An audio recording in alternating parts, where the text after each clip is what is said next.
recording in progress. Okay. So it's very much in news now, as you know, that we are already in the shortage of essential services, like presently the cylinders, gas cylinders.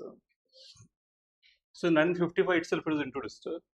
In democracy, the strikes are the democratic rights.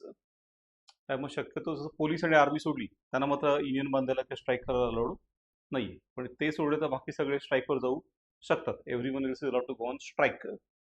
पण दुसरीकडे मग याचा धोका असा आहे की समजा essential services go on strike, then the whole structure may collapse. The good example is the health services. की डॉक्टर स्ट्राईकवर गेले, हॉस्पिटल बंद पडले, तर मग लोक मरतील किडे मुंग्यासारखे. सप्लाय चेन्स, विविध सप्लाय चेन जे असतात त्याही जर हे गेल्या स्ट्राईकवर गेल्या, तर मग सगळं बघून लक्षात आलं की there should require some balance of democratic rights and same time maintaining the vital links of the economy intact and providing services to the people. So key provision म्हणजे याच्यामध्ये स्ट्राईक बॅन करता येतो. म्हणजे एखादी सर्व्हिस इसेन्शियल सर्व्हिस खाली आणली तर what is the essential service, the list could be upgrade bye the government. अशी लिस्ट फिक्स नाहीये. सरकार वेळोवेळी ती लिस्ट बदलू शकते, म्हणजे काढू शकते, टाकू शकते. So some years back it happened that in Mumbai there is Best, that is a bus services, and Best is very famous. But once it gone for strike वर गेली आणि Best particular Mumbai come paralyzed. So 15 दिवस strike चालू होता record. So whole pressure came on local trains and taxis. आणि मग शेवटी गव्हर्नमेंटने काय केलं की इस्मा लागू केला, इंट्रोड्यूस इस्मा, अँड देन वॉज इस्मा is gone, that means now strike is ban. Strike is banned means illegal. So illegal means then what the government does, they start recruiting the new drivers and conductors immediately. आणि असं target ठेवलं की दिवसाला 1,500 लोक नाही माहिती, असं everyday 1,500 लोक नेमायला सुरुवात केली. आणि डायरेक्ट बघायचं लायसन्स आहे का, डायरेक्टली बसवर बस पोहोचायचं त्याला ड्रायव्हरला, डायरेक्टली चालू केलं.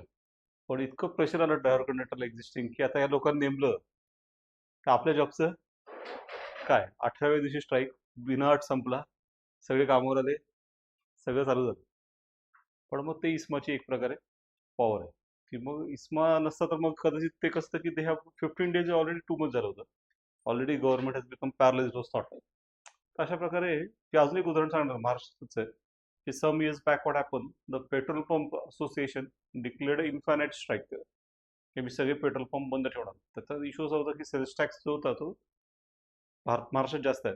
सो जे महाराष्ट्राच्या सीमेवरचे पेट्रोल पंप आहेत, the border of Maharashtra, there always in trouble.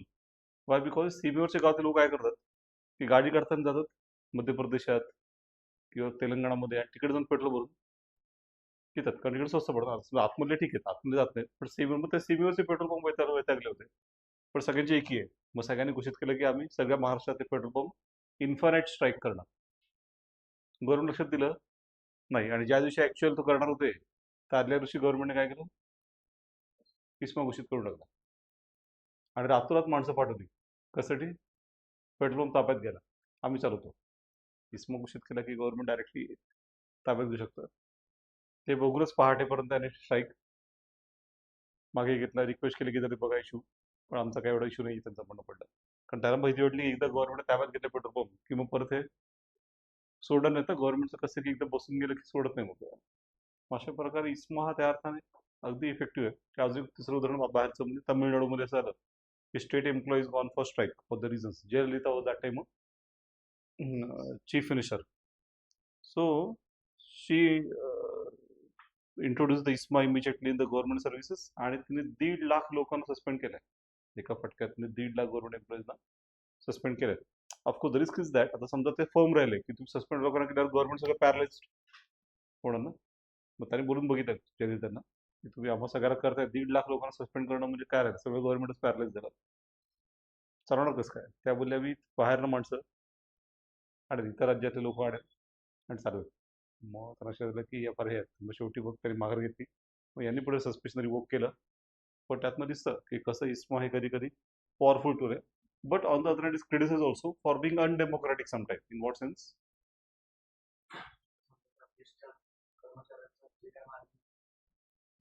हा, म्हणजे मग हे कसं होतं की तुम्ही मागण्या पूर्ण न करता, त्यांच्या अन्याय न बघता डायरेक्टली त्यांच्यावर तुम्ही जबरदस्ती करतात की ही गोष्ट तुम्ही केली पाहिजे.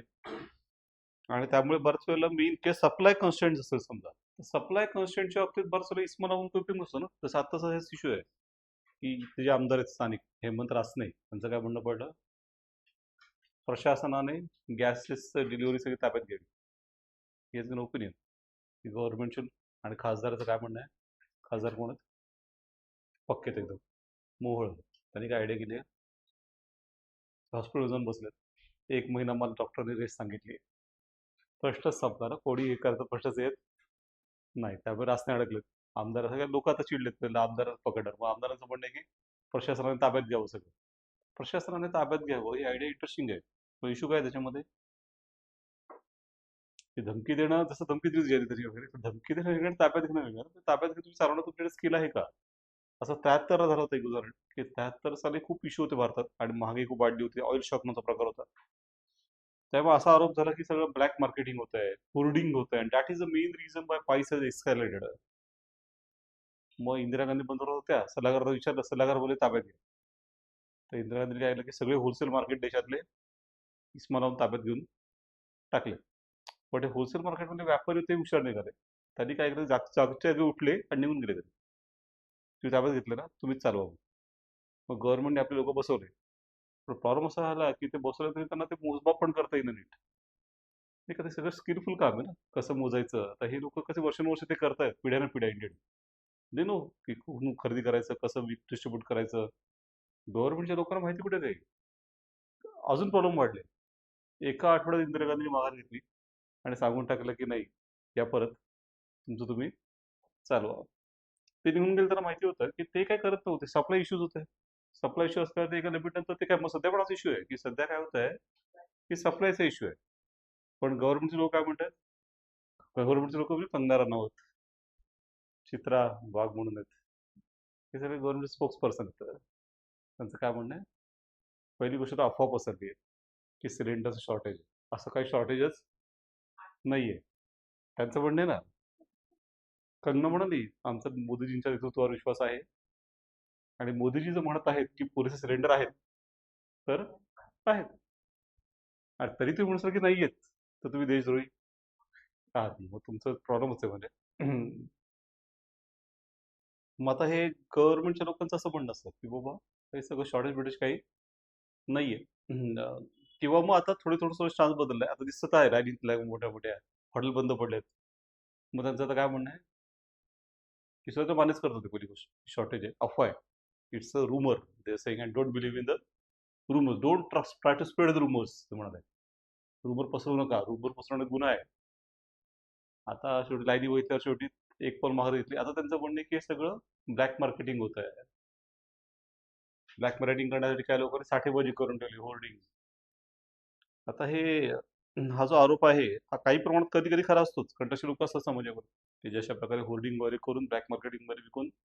जसं राजगडवाला सांगत होता का की त्याने 6,000ला सिलेंडर घेतलंय, जे सिलेंडर 1,800ला मिळतं, 1,800, तर त्याने 6,000ला घेतलंय. तर त्याचा चहा म्हणजे तो काय वाढवलं, किंमत वाढवली की नाही मला माहित नाही, तरी वाढवली का, वाढवली का, नाही नाही वाढवली का, तेवढीच आहे. मग त्याचं लॉजिक असेल की सगळ्यांनी एकदा पिलं तर नंतर ते त्याकडेच घेत. काय केलं, काय केलं, अच्छा अद्रक तर देत नाही. पण त्याच्याने काय समजा.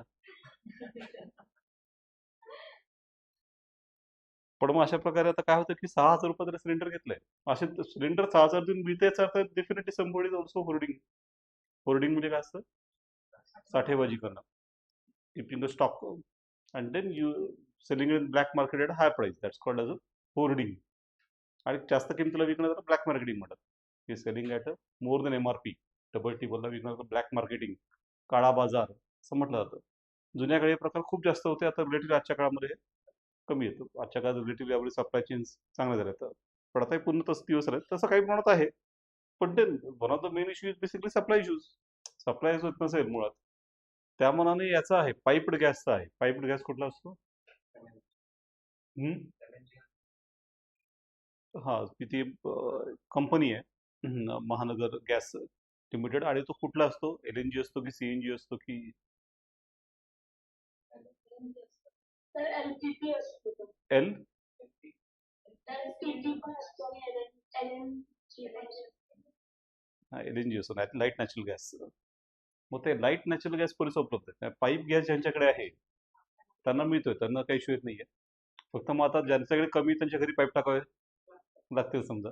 पण ते सोपं नाही, पाईप हे वरनं टाकता येत नाही. किंवा मग आतापर्यंत आपण पाईप गॅस वाढवायला पाहिजे होता. मग पाईप गॅस आपल्याकडे उपलब्ध आहे पुरेशा प्रमाणामध्ये.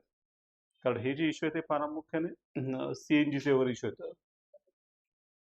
मग त्यामुळे अशा प्रकारे मग आता इश्यू काय आहे, की हे म्हणजे सप्लाय चेन इश्यूज आपण बघितलं की जर हॉर्मुझ स्ट्रेट त्यांनी बऱ्यापैकी तशाही गव्हर्नमेंट क्लिअर सांगत नाहीये, की गव्हर्नमेंटचे लोक म्हणतायत की मोदींचं इतकं हे आहे प्रतिभा आणि हे की त्यांनी फोन केला इराणनं आणि इराणने सांगितलं की तुमच्या पोटीनं आम्ही हात लावणार नाही.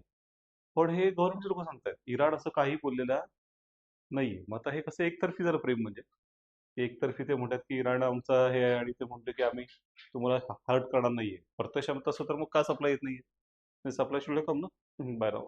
पण चायनाच्या बोटी सोडल्यात, क्लिअरली चायनाच्या बोटी मत इराणने सोडल्यात. आणि बाकी मग आता या केसमध्ये सप्लायचा प्रॉब्लेम असतो, of course it has to be two level. Domestic level this all of course is small, आणि international level we have to like first of all do what, शोक संदेश दिला पाहिजे पंतप्रधानांनी. कुठल्या मुद्द्यावर? खोमेनी नाही का ते राहिलंय, खूप महत्वाचा मुद्दा होता ना. देशाचा प्रमुख मारला गेला आणि भारतीय पंतप्रधानांनी शोक संदेश दिलेला नाहीये, हे किती वाईट आहे. असं उद्या मोदींना काही झालं असं व्हायला आणि उद्या कोणत्या देशाच्या दिलं नाही, हे चांगलं आहे का इंटरनॅशनल मध्ये? मग ते इंटरनली डेमोक्रेटिक आहेत का डिक्टेटर आहेत हा मुद्दाच नाही actually. There is no question of it. He is leading the country ना. त्यांना मारलं गेलंय, त्याचा शोक संदेश देणं हे नॉर्मल काम होतं. त्याचं काय अमेरिकेचा विचारायची काय गरज आहे का? प्रत्येक गोष्टीमध्ये आपण अमेरिका विचारतो यापुढे की आम्ही कुठे शोक संदेश द्यायचा आणि कुठे जायचे नाही येतं. मग त्यामुळे मग हे सगळं करणं आवश्यक होतं. ते दुर्दैवाने झालं नाही.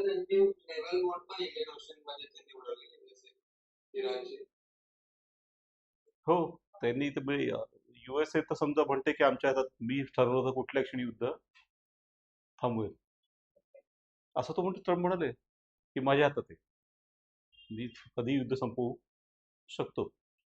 पण जसं आता दिसतंय की इराणने लॉंग टर्म तयारी करून ठेवली आहे. त्यांचे 4 पुढचे लीडर तयार आहेत. त्याने सांगून ठेवले पुढचं लीडर आपण जर आम्ही मारतो, मग त्यांनी लिस्ट तयार करून ठेवली. त्यामुळे एक जरी मारला तरी फरक पडते, पुढचा पुढचा म्हणा तर पुढचा. मग त्यामुळे इराणची तयारी आता लॉंग टर्म दिसत आहे. मग लॉंग टर्म असेल तर मग their plan is to bring the USA on ground. इराणचा सर्वात मोठा गेम प्लॅन काय की त्यांना जमिनीवर आणणं. कारण सध्याचे युद्ध हे फक्त एअर स्ट्राईकने खेळतात, कुठे माणसाला इन्व्हॉल्व करत नाही येत. मग इराणला ते पेशंटली ते युद्धाचं फेस करणार आणि अशी फेज आणायची की शेवटी जमिनीवर यावं. आणि मग जमिनीवर आलं US तर व्हिएतनाम व्हायला वेळ लागत नाही. मग एकदा जर उतरला तुम्ही की तर किती वेळ लागेल आणि काय होईल ते सांगता येत नाही. आणि त्यामुळे मग इराण त्या ह्याच्यात बहुतेक आहे, बघूयात काय होतं. कितपत त्यांची ताकद एक क्लिअर नाही अजून. पण मग हे काय काय स्ट्राईक बॅन करता येतो, अरेस्ट विदाउट अ वॉरंट, ते ह्याच्यामध्ये एरवी as you know police always require warrant, की कोर्टाच्या वॉरंट शिवाय कोर्टाला सक्षम कारणं द्यावं लागतात की काय एखादं अटक करायची तरच अटक करता येते. पण मग या इस्माच्या केसमध्ये अरेस्ट विदाउट वॉरंट अलाउड आहे. पेनल्टीज असतात, both jail as well as fines. Mandatory over time पण करायला सांगता येतो. म्हणजे ते एखादं म्हणलं की 9 ते 5, 5ला मी जाणार, तसं नाही. त्याच्यात तर म्हणजे इस्माखाली ॲडलं असेल तर फोर्सफुली ओव्हर टाईम करायला पण सांगण्यात येता येतं. आता इन्शुरन्स काय काय येतं generally? Water and electricity comes under essential service. Transport services also come. Health care, petroleum and gas, and telecom and postal. आता इस्माखाली आणून सरकारने काय केलं एलपीजीच्या बाबतीत? तर पहिली म्हणजे बुश एलपीजी प्रोडक्शन. सगळ्यात डोमेस्टिक आपलं जितकं प्रोडक्शन सेंटर आहे सांगितलं की तुमच्या फुल क्षमतेने प्रोडक्शन तुम्ही करा, हे आपण सांगितलं. आता प्रायव्हेट साईज हाऊस होल्ड, त्याच्याने सरकार काय ठरवलं की आपण हाऊस होल्ड प्रायव्हेटाईज करू instead of a commercial organisation. आता ऍक्च्युली पुण्यासारख्या शहरामध्ये डिफरन्शिएट करणंच कठीण आहे, because 50,000 student communities there who is depending on mess. मग आता मेस तर हाऊस होल्ड एक प्रकारे, म्हणजे how can that be called as a commercial? Commercial म्हणजे असे हॉटेल्स की जिथे लोक कधी कधी जेवायला जातात. मेस हे काय कधीतरी त्याची दोनदा दिवसात जातात लोक. त्यामुळे गव्हर्नमेंट सध्या हे ठरवलं house hold 25 day cylinder booking gap. 21 डेची गॅप असते जनरली. एक सिलेंडर बुक केल्यानंतर पुढचा सिलेंडरसाठी तुम्हाला 21 डेजने ऑर्डर देता येते.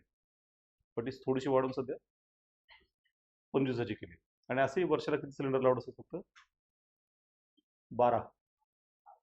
हाऊस होल्डला फक्त 12 सिलेंडर अलाउड. कारण लॉजिकली त्यांचं असं म्हणणं आहे की म्हणजे एका कुटुंबात अगदी 5-6 जण पकडले आपण. भारताचा ॲव्हरेज फॅमिली साईज समजा 5 आहे. पण ते 5-6 असेल तरी एक महिनाभर सिलेंडर पुरतो ना. मग असे वर्षाला तुम्हाला समजा 12, कारण त्याच्या पलीकडे दिलं तर काय इश्यू असतो? तरी using it for commercial use ना. कमर्शियल सिलेंडर नावाचं वेगळं सिलेंडर दिलं जातं. त्याचं किंमतही जास्त आहे, त्याचं साईजही जास्त असते आणि त्याचा कलर पण वेगळा आहे. त्यामुळे रस्त्यावरचे सगळे लोक आहेत, हातगाडी वगैरे, ते have to strictly use the commercial cylinder. ते जर डोमेस्टिक सिलेंडर लावून करत असेल तर इमिडिएटली ॲक्च्युअली FDA घेतात, कारण ते अलाउड नाही आहे. They have to take a commercial cylinder only. मग आता त्याची थोडक्यात माहिती आपण म्हणजे तर बघितली आपण ऑलरेडी तशी.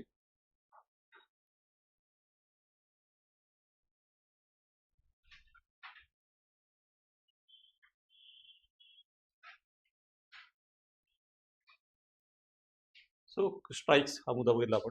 अरेस्ट विदाउट वॉरंट हा मुद्दा बघितला. पेनल्टीज आणि इम्प्रिझनमेंट हा मुद्दा बघितला, तो पण याच्यामध्ये आहे.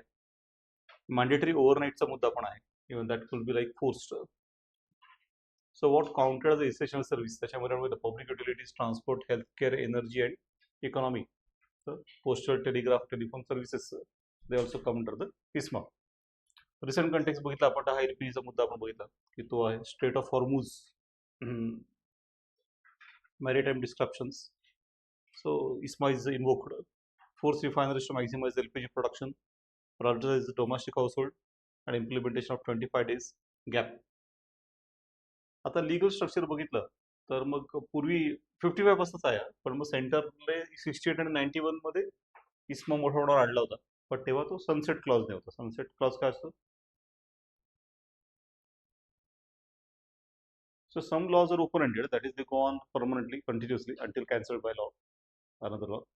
Or some say laws had a sunset clause. Sunset clause म्हणजे त्यात एक डेट दिली असते की त्या डेटपर्यंतच तो ॲप्लिकेबल आहे, त्या डेट नंतर तो ॲप्लिकेबल राहत नाही. त्यामुळे मग ते जे दोन होते 68 आणि 81, ते are with the sunset clause. So federal level द्या द्या, बट ते स्टेट लेव्हलला हा जास्त हे केला होतो. कारण काय होतं भारतामध्ये, state to state situations differ. Shortages are generally at state level. आता प्रेझेंटली LPGचा ऑल इंडिया आहे, पण generally shortage issue is at state level जास्त इश्यू असतो. स्टेटमध्ये काही ना काही कन्स्टंट्स होतात. So state level it is been issued many a time. Where the central government can issue temporary ordinances during the national emergency. Daily enforcement usually happens by the state-specific ISMA laws. About agriculture and ISMA also sometimes controversy comes. That agriculture goods hoarding जे आहे, even that is prohibited under the ISMA. मग त्याच्यामध्ये problem काय होतो की even the farmers keeping their own produce in the home is technically illegal. आता technical particular ते इतकं सोपं नाही जाऊन हे करणं, फार्मर जाऊन पोलिसांच्या मध्ये की माझंच उत्पादन माझ्या घरात ठेवलं तर म्हणजे मी काय हे काय. पण लिगली ते त्यांचं म्हणत की नाही, you are doing a hoarding, तुम्ही होर्डिंग करतात, होर्डिंग करायची नाही असं त्यांचं म्हणणं असतं. ISMA खाली आणून त्याचं म्हणणं असतं. मग त्याच्यावर मध्ये वाद दिला होता.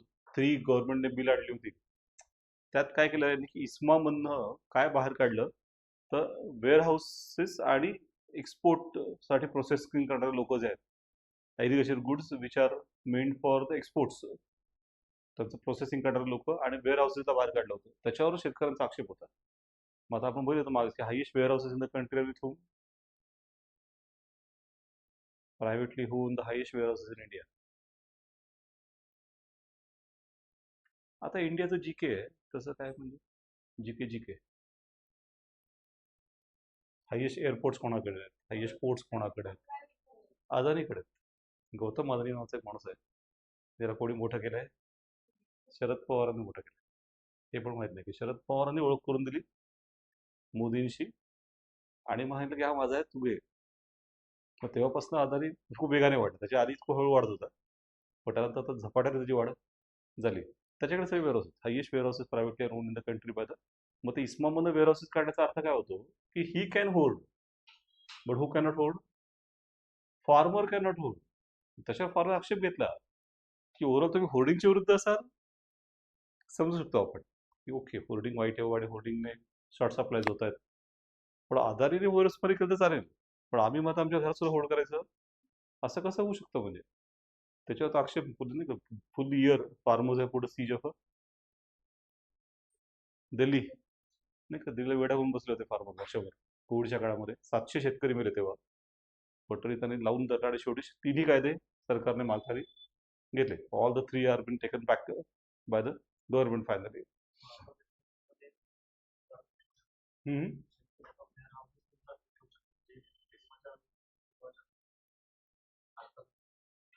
नाही आता काय झालंय ना, की एक्सपोर्टसाठी असेल तर अलाउड आहे असं त्यात म्हटलं होतं. पण आता हे सगळे काय ना प्रोसिजर इश्यूज आहेत सगळे, की एक्सपोर्टसाठी होतं पण नंतर मी अचानक इथे विकून टाकलं, इथे मागणी आली. पण ते शेतकऱ्याला मात्र असं सुरू करणं कठीण जाणार ना, की माझं एक्सपोर्टसाठीच आहे. मग हे त्यांचं काय म्हणणं होतं, की तुम्ही असं हे नका करू, म्हणजे की याने करू शकतो आणि हा करू शकत, काय ठेवायचं ते सगळ्यासाठी ठेवा ना. त्याच्यावरच वाद झाला. आणि यांची capacity of warehousing is very high. अदानीची वर क्षमता खूप आहे. त्यांचं लॉजिक होतं अदानीचं, की अशा प्रकारे सगळं साठवून ठेवायचं आणि आर्टिफिशियली शॉर्ट सप्लाईज करायचं आणि मग प्राइस वाढले की ते विकायचं ना, सिम्पल. त्याची क्षमता खूप मोठी आहे. तो खूप मोठ्या प्रमाणात होर्डिंग करून प्राइस इफेक्ट करू शकतो. तेच कुठले 1, 2 किंवा 10, 20 फार्मर भारतातले अशा प्रकारे प्राइस वेअरहाऊसिंग करून करू शकतात का? ते करू शकत नाही. त्यांची तेवढी क्षमताच नाही. ते काय साठवणार आणि त्यातनं काय ते प्राइस इफेक्ट करणार. पण अदानीची क्षमता वेगळी आहे ना, तो खूप वेगळ्या लेवलला खेळतो. तो त्या लेवलला खेळतो की तो प्राइस इफेक्ट करू शकतो डायरेक्टली. तो ठरवू शकतो की सप्लाय ठेवायचं की नाही येत.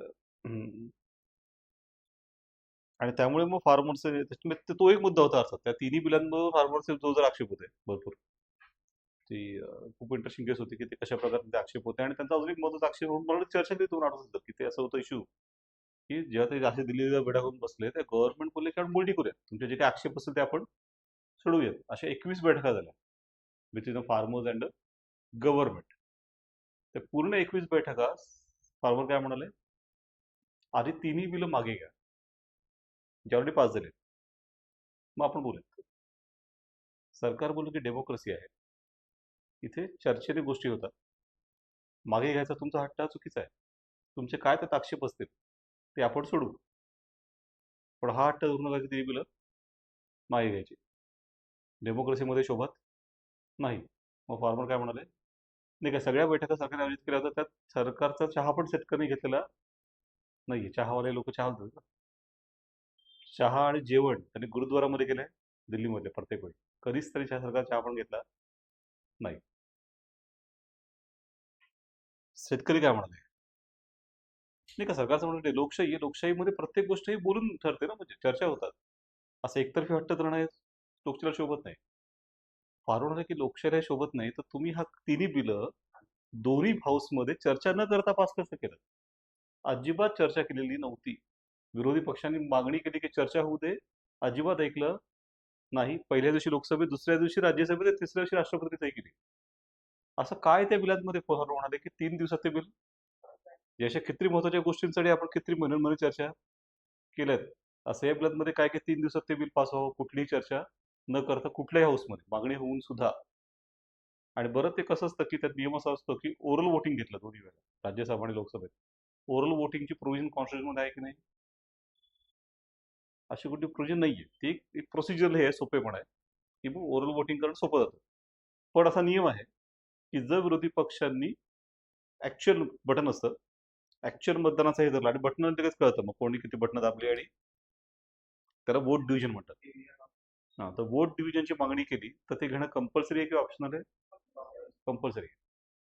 मग काय झालं होतं की opposition has demanded a vote division, यांनी घेतलं नाही. मग तो पण इंटरेस्टिंग मुद्दा आहे ना, लोकशाहीबद्दल आणि सांगणाऱ्या लोकांनी नाहीच. ओरल वोटिंग हे प्रोसिजर सोपेपणासाठी असतं, पण कुठेही जर विरोधी पक्षाने मागणी केली की वोट डिव्हिजन झालं पाहिजे, तर वोट डिव्हिजन घेतलं पाहिजे ना. त्यांनी घेतलंच नाही दोन्हीमध्ये.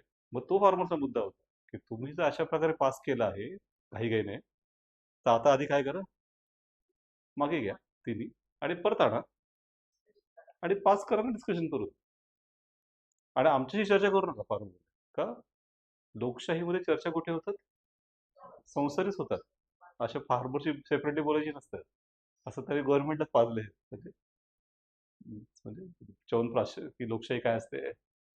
मग खूप अपमानकारक वाटलं मोदीला. या सगळ्या पूर्ण वर्षभरामध्ये मोदी एकदाही त्यांना भेटायला गेले नाहीत. हा मुद्दा होणार काही एवढा इगो दाखवला. त्याच त्या सगळ्या काळामध्ये ते कंगनाला मात्र वेळोवेळी भेटत. त्याचे फोटो पेपरमध्ये आहेत. त्यांनी ट्रॅक्टरवर फोटो लावले कंगनाचे, मोदी की चमची म्हणून. की शेतकरी आम्ही आलोय दिल्लीत, भेटायला सर्व वेळे म्हणजे एकदा सुद्धा. मग फक्त एकदा मोदी गुरुद्वारात गेले एका डोक्यावर घालून वगैरे असं ते एकदम पूजन ते पक्के त्या बाबतीत की मी आहे शिखांच्या बाजूने, कारण मेनली पंजाबी शेतकरी होते ना. काय उपयोग झाला नाही. त्यामुळे मग पंजाब पडलंच, म्हणजे पंजाब आपने. फक्त ते खूप इंटरेस्टिंग केस होती की आप कसं जिंकलं पंजाबमध्ये, तर तरी पंजाबमध्ये जाऊन जाळ उभारलं की नाही शाखेचं आपचं, गेले पण नाही माहिती पण नाही पंजाब कुठे डायरेक्ट जिंकले कसं काय. हे सगळे दिल्ली झाले होते ना, वर्षभर होते. त्या सगळ्यांची सोय कोणी केली तर आपने केली. तर ते गेले ते डायरेक्टली आपच तिकडे जाऊन जिंकूनच आलं म्हणजे. आणि आता जसं लगेच दिल्ली गेली आणि आता पंजाब उरलंय. आपचं इंटरेस्टिंग केस आहे आता, म्हणजे दिल्ली गेलं आणि पंजाब उरलंय. पण अशा प्रकारे हे सगळ्यात असं दिसतं की democratic structures are very crucial, की they should not be undermined और to be taken very seriously. मग हे इस्माच्या बाबतीतही हा इश्यू आहेच. इस्मा असं डायरेक्टली आणणं, त्यातलं काही लोकांना वगळणं आणि काही लोकांना ठेवणं हे बरोबर नाही. त्याचं बरोबर मॅनेजमेंट केलं पाहिजे. आणि त्याच्यामुळे मग विश्वास कायम राहील.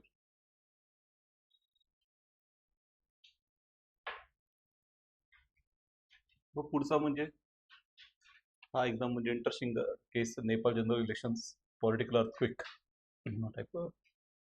So recently all over neighbours are going through the transformation. जसं श्रीलंकेतही लोकांनी हल्ला केला, प्रेसिडेंट पळून गेला, पळूनच गेला, अजून परत आलाच नाही. महिंद्र राजपक्षे आहे, त्याचे भाऊ सगळे पळून गेले. 24 जण सत्तेत होते त्यांचे.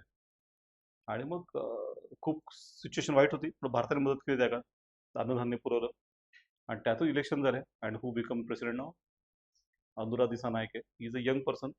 एकेकाळी एक्स्ट्रीमिस्ट होता, कम्युनिस्ट होता अगदी, पण आता तो एकदम नॉर्मल आहे आणि खूप छान त्याचं पर्सनॅलिटी आहे. So he has become the president elected. त्यामुळे मग ने श्रीलंकेत यंग लोक आलेत. तेच बांगलादेशमध्येही ठीक आहे, अगदी यंग नाही, पण तरी बऱ्यापैकी आता नवीन सत्ता रुढाले Tarique Rahman has come on power. आणि नेपाळमध्ये पण आता इंटरेस्टिंगली जेन झी आंदोलन झालं, one of the first in the world. आणि तिथे काय होतं की नेपाळमध्ये की खूप ट्रान्सफॉर्मेशन नेपाळ गेलाय, की once upon a time it was a monarchy. त्याच्याही आधी राणाचं राज्य होतं, राणा इज प्राईम मिनिस्टर. पण prime minister dominated and king has become secondary. पण मग भारताच्या मदतीने king come back on the power, आणि मग मधले काही वर्ष किंगचं डॉमिनन्स होतं. पण ते किंग किंग होतं शेवटी. मग त्यामुळे मग कम्युनिस्ट लोक वाढले, बिकॉज बाजूलाच कुठला देश आहे, चायना. चायनाने इंजेक्शन देऊन देऊन कम्युनिझम वाढवला. आणि मग कम्युनिस्टांनी काय करता हिंसेने पूर्ण देश तरी जो सगळं काही ना, काठमांडू सोडून सगळं रुरल चायना जिंकून घेतलं. सगळं काठमांडू ब्लॉक केलं, and they are on the Verge of winning the Nepal and China type revolution करून म्हणजे नेपाळमध्ये कायमची कम्युनिस्ट रूल, माओइझम, नुसतं कम्युनिझम नाही, माओइस्ट कम्युनिझम. का आता हे सगळं चीनचं कम्युनिझम आहे ना. असा एक पॉईंट आला होता. पण भारताला ओळखलं की आज काय झालं, तर सर्वात कोण देश मिळाला मग, भारत ना, की Nepal is a buffer state between India and China. की नेपाळ आहे तर we can directly go to the Nepal border and tackle the China. तो म्हणा पाहताय बरं स्ट्रॅटेजिक डेप्थ, इंडियाज कडं strategic depth because of Nepal. ते सगळी जाईल आणि नेपाळ अशा प्रकारे घेतला तर मग भारताला कायमची डोकेदुखी होणार. भारत या मुद्द्यावर कायम घरी आला की तसं होतं कामा नाही. आणि लोकही फार त्या बाबतीत हे नव्हती, म्हणजे नेपाळची लोक अशी काय फार हे येतं. त्यामुळे ती एक फेज होती. India call for communist parties to participate in the democratic thing. मग हळूहळू सगळे भाग घेतले त्यांनी, विशेषतः पुष्पकमल दहाल प्रचंड आणि के पी ओली, हे जे लोक होते. मग पुढे हे लोक सत्तेवर आले आणि या सगळ्यांनी मिळून ठरवलं की राजाच नको आहे पुढे. तर राजेशाहीच रद्द करून टाकली. 2008 मध्ये त्यांनी the monarchy was got rid of, त्यामुळे it become republic. Nepal become the republic. मग कॉन्स्टिट्यूशन लिहायला घेतली, पण ती त्यांना लिहिता येईना नीट, वाद खूप झाले. पण शेवटी 2015 साली शेवटी कॉन्स्टिट्यूशन मायनस केले. असे एक एक टप्पे घेतले तरी, की आधी राजेशाही संपवली, मग कॉन्स्टिट्यूशन जी आधी त्यांची फिक्स होत नव्हती ते फिक्स केली शेवटी. अँड देन नाव फायनली अनदर टर्न. आता ह्या सगळ्यात काय आलं की सगळे पक्ष जे होते वेगवेगळ्या प्रकार, ते कम्युनिस्टमध्ये फूट पडली. आणि पुष्पकमल दहालचा एक वेगळा पक्ष आणि के पी ओलींचा वेगळा पक्ष. आणि त्याशिवाय जशी भारतात काँग्रेस आहे त्या प्रकारची काँग्रेस पक्ष तिथे कायमच, त्याला नेपाळी काँग्रेस म्हणतात. It is a centrist party like Indian Congress. Koirala family Koirala family is the one who leads this Nepali Congress. Manisha Koirala is from that family only. अशा प्रकारे हे 3 प्रमुख पक्ष म्हणजे की कम्युनिस्टांचे 2 आणि हे नेपाली काँग्रेस. म्हणजे तिघांनी काय केलं की जसं महाराष्ट्रात होतं महाविकास आघाडी आणि 3 तसं आठून पाठून सत्ता हे करायचं आणि सत्ता मिळवायची. पण या सगळ्यामध्ये instability become the hallmark of a Nepali politics. की अनस्टेबिलिटी खूप वाढली या सगळ्यामुळे. तर गेल्या 14 वर्षामध्ये 20 पंतप्रधान झालेत. 14 वर्षामध्ये 20 पंतप्रधान. पण ते 20 पंतप्रधान 10च लोक आहेत. म्हणजे 10 लोक 20 पंतप्रधान म्हणजे कसं? तेच आलटून पालटून. मग संगीत खुर्चीचा खेळ जरी केला म्हणजे की थोडं काय झालं की मेजॉरिटी गेली की दुसरं कॉलिशन करायचं, मग दुसरं गव्हर्नमेंट, परत ते पडलं की परत दुसरं, आणि तेच लोक मग सत्ता अशा प्रकारे फिरवायला लागले. And while this people have settled their own children in the other countries or given them hi wealth, प्रत्यक्षात नेपाळी तरुणांना मात्र काही म्हणजे त्याचा फायदा होईना. नेपाळचा मेन प्रॉब्लेम काय की it's a hilly country without development of industrialisation as such. औद्योगिकरणाचा प्रकार नेपाळमध्ये तयारच झालेला नाही कधी, कारण हिली फार आहे आणि तिथे ॲक्सेसिबल नाही आहे मोस्ट ऑफ द थिंग्स. लँडलॉक्ड आहे, लँडलॉक कंट्री आहे पूर्ण, सी ॲक्सेस अजिबात नाही आहे. मग त्या केसमध्ये इकॉनॉमी अशी काही नाही आहे नेपाळची. So it's called the arbitrage economy. म्हणजे आर्बिट्राज इकॉनॉमी ना, आर्बिट्राज म्हणजे मध्यस्थ असतो. तर नेपाळचे लोक मध्यस्थसारखे काम करतात की समजा पूर्वपार ते भारतामध्ये ज्यांना बद्रीनाथ केदारनाथ चारधाम यात्रा करायची आहे त्या सगळ्या लोकांना वजन उचलायला लोक लागतात. ते कुठनं आहेत? नेपाळी लोक मध्ये. की आजही एव्हरेस्ट चढायचं असेल तर शेर्पा लागतात. ते शेर्पा सगळे नेपाळचे असतात. रिस्की पण असतात, पण मग ते काय म्हणजे अशा प्रकारची कामं करतात की आपल्याकडे सगळ्या बिल्डिंग गोरखे नेपाळचे लोक म्हणजे. अशा प्रकारे काय झालं की अशा प्रकारची कामं करून करून ते शेवटी अर्थव्यवस्था त्यांनी चालवली. पण migration become the reality. Meanwhile मधल्या काळामध्ये भारतासारखं साधारण डेमोग्राफिक हे असं होतं की 60% लोक तरुण आहेत. 60% population is young, but half of them are outside the country. Half of them are outside the country. इंडियात आहेत आणि जगभर आहेत, विविध देशांमध्ये ते आहेत. And then they always feel bad की आपला देश आपला बाहेर राहावं लागतं compulsory. It's not choice, it's a migration by force because there are no economic opportunities in Nepal. And it's not that natural resources are not there. Indeed, Nepal has an enormous natural resources per se. For example, hydrological power. In South Asia, which country has the highest potential? Nepal. Hydrological power बघितली आपण, जलविद्युत कसं काय हाय potential आहे. हिमालय हाईटवरनं पाणी पडतं, एक एक टर्बाईन लावलं केवढी इलेक्ट्रिसिटी तयार होते मध्ये. तर तसं तर भरपूर पोटेन्शियल आहे. किंवा मग tourism, it is hi potential, low potential, very high potential. खूप सुंदर देश आहे, खूप मोठा देश आहे. तसं बाजूच्या भूतानने तर खूप छान काम करून दाखवलंय आणि एवढासा भूतान पुढे गेला बरं. मग नेपाळ त्यापेक्षा खूप जास्त करून दाखवला पाहिजे समजा, पण तसं काही झालेलं नाहीये. त्यामुळे neither tourism properly been developed, neither the hydropower been developed, neither industrial development happened, and so what happened? Nepal become highly dependent on either India or China. China has a different interest versus market of course, and beyond that, it's like controlling the India or Indian ambitions and extending influence. की आपला प्रभाव पाडणे हा नेपाळचे हे चीनचे एक प्रमुख कार्य आहे. पण त्या सगळ्यामध्ये नेपाळात गेला आणि त्यामुळे सरकार सुद्धा काही Pushpakumar Dahal was towards pro India, पण KP Oli spoke pro China. आणि हे नेपाळी काँग्रेस सेंट्रिस्ट ते थोडं इकडे थोडं तिकडे अंदाज लागू द्यायचं नाही की ते नक्की कोणाच्या बाजूने येतं. आणि meanwhile Kathmandu become the hub of terrorist activities, different type of gangsters, गुन्हे वाढले सगळे. आणि त्याचा भारताला फटका पडला की पहिले काय व्हायचं की cross border terrorism is to mainly come from Kashmir, LOC. ते मधल्या काळात कमी झालं आणि कुठनं वाढलं? नेपाळ थ्रू. त्या विविध गुन्ह्यांमध्ये जर बघितलं असेल तर पळणारे असे जातात युपीत बिहारमध्ये आणि ठिकाणं नेपाळमध्ये जाऊन तिकडं ते go to the any country in the world. कारण खूप मोठी बॉर्डर आहे आणि ती सगळी कशी आहे? ओपन आहे ना. 1950ची ट्रिटी आहे, India Nepal treaty, according to which border is open between the India and Nepal. So politically we have 27 states but economically 28. ठीक आहे. Economically Nepal is like a state of India. काय Indian products be sold directly in Nepal, directly थेट विकता येतं, काही विषय नाही. आणि त्यामुळे मग भारताला तो मोठा फायदा होतो आणि नेपाळला दुसरा पर्याय नाही. भारताकडे मोठ्या मोठ्या इंडस्ट्रीज आहेत, उत्पादन आहेत, तसं नेपाळकडे काही नाही स्वतःचं. काय तर नाही माहिती आहे का की काय ओपन बॉर्डर असल्यामुळे आणि politically it is not part of India and relatively weak state. त्याच्यामुळे काय होते की जे काही चुकीची कामं करायची आहेत त्याच्यासाठी दे आर स्टार्ट युझिंग नाव नेपाळ. नेपाळचा वापर करून म्हणजे तिकडनं आतमध्ये यायचं किंवा बाहेर जायचं असेल अशा प्रकारच्या लोकांना, गुन्हेगारांना, तरी ते गो टू दिस बॉर्डर किंवा मग पैसा आणायचा असला तर फेक मनी, तर फेक मनी सुद्धा तिकडे आणला जातो. असं तर मोठं इश्यू झालाय. आणि पुन्हा एलओसी कसं आपल्याला आता अनुभव आलाय कसं एलओसी, आणि आपण बऱ्यापैकी एलओसी आता पूर्ण ताराबिरा टाकून केली आहे. पण इथे तसं ही खूप मोठी बॉर्डर आहे, युपी बिहार म्हणून फुल बॉर्डर आहे. आणि एवढी मोठी बॉर्डर मॅनेज करणं इतकं सोपं नाहीये. आणि ती ओपन बॉर्डर आहे पुन्हा, तिथे काय असं चेकपोस्ट वगैरे काही प्रकार नाही येत. हा, टरेन पण डिफिकल्ट आहे. आणि त्यामुळे तिथून आणणं एकदम सोपं आहे. म्हणजे एक प्रकारे Indian border very open, Nepal मार्गे काही आणणं सोपं पडतं. आणि त्यातनं पुन्हा हे अशा गुन्हेगारीमुळे युपी बिहार मधली गुन्हेगारी वाढते. हा अजून एक इश्यू ना, म्हणजे तिथल्या गुन्हेगारचा प्रभाव इथे पडतो.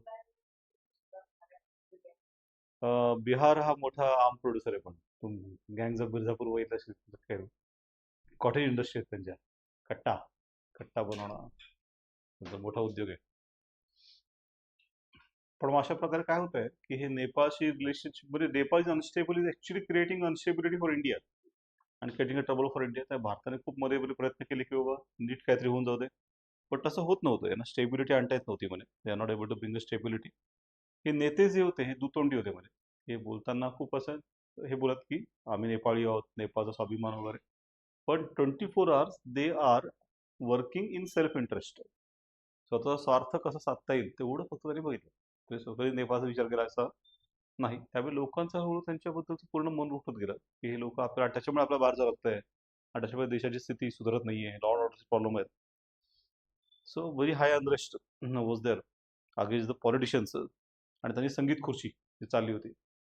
मग या पार्श्वभूमीवर हळू तरुण पुढे आले. त्यातला मग एक rapper who was a mayor of Kathmandu, that is Balen Shah.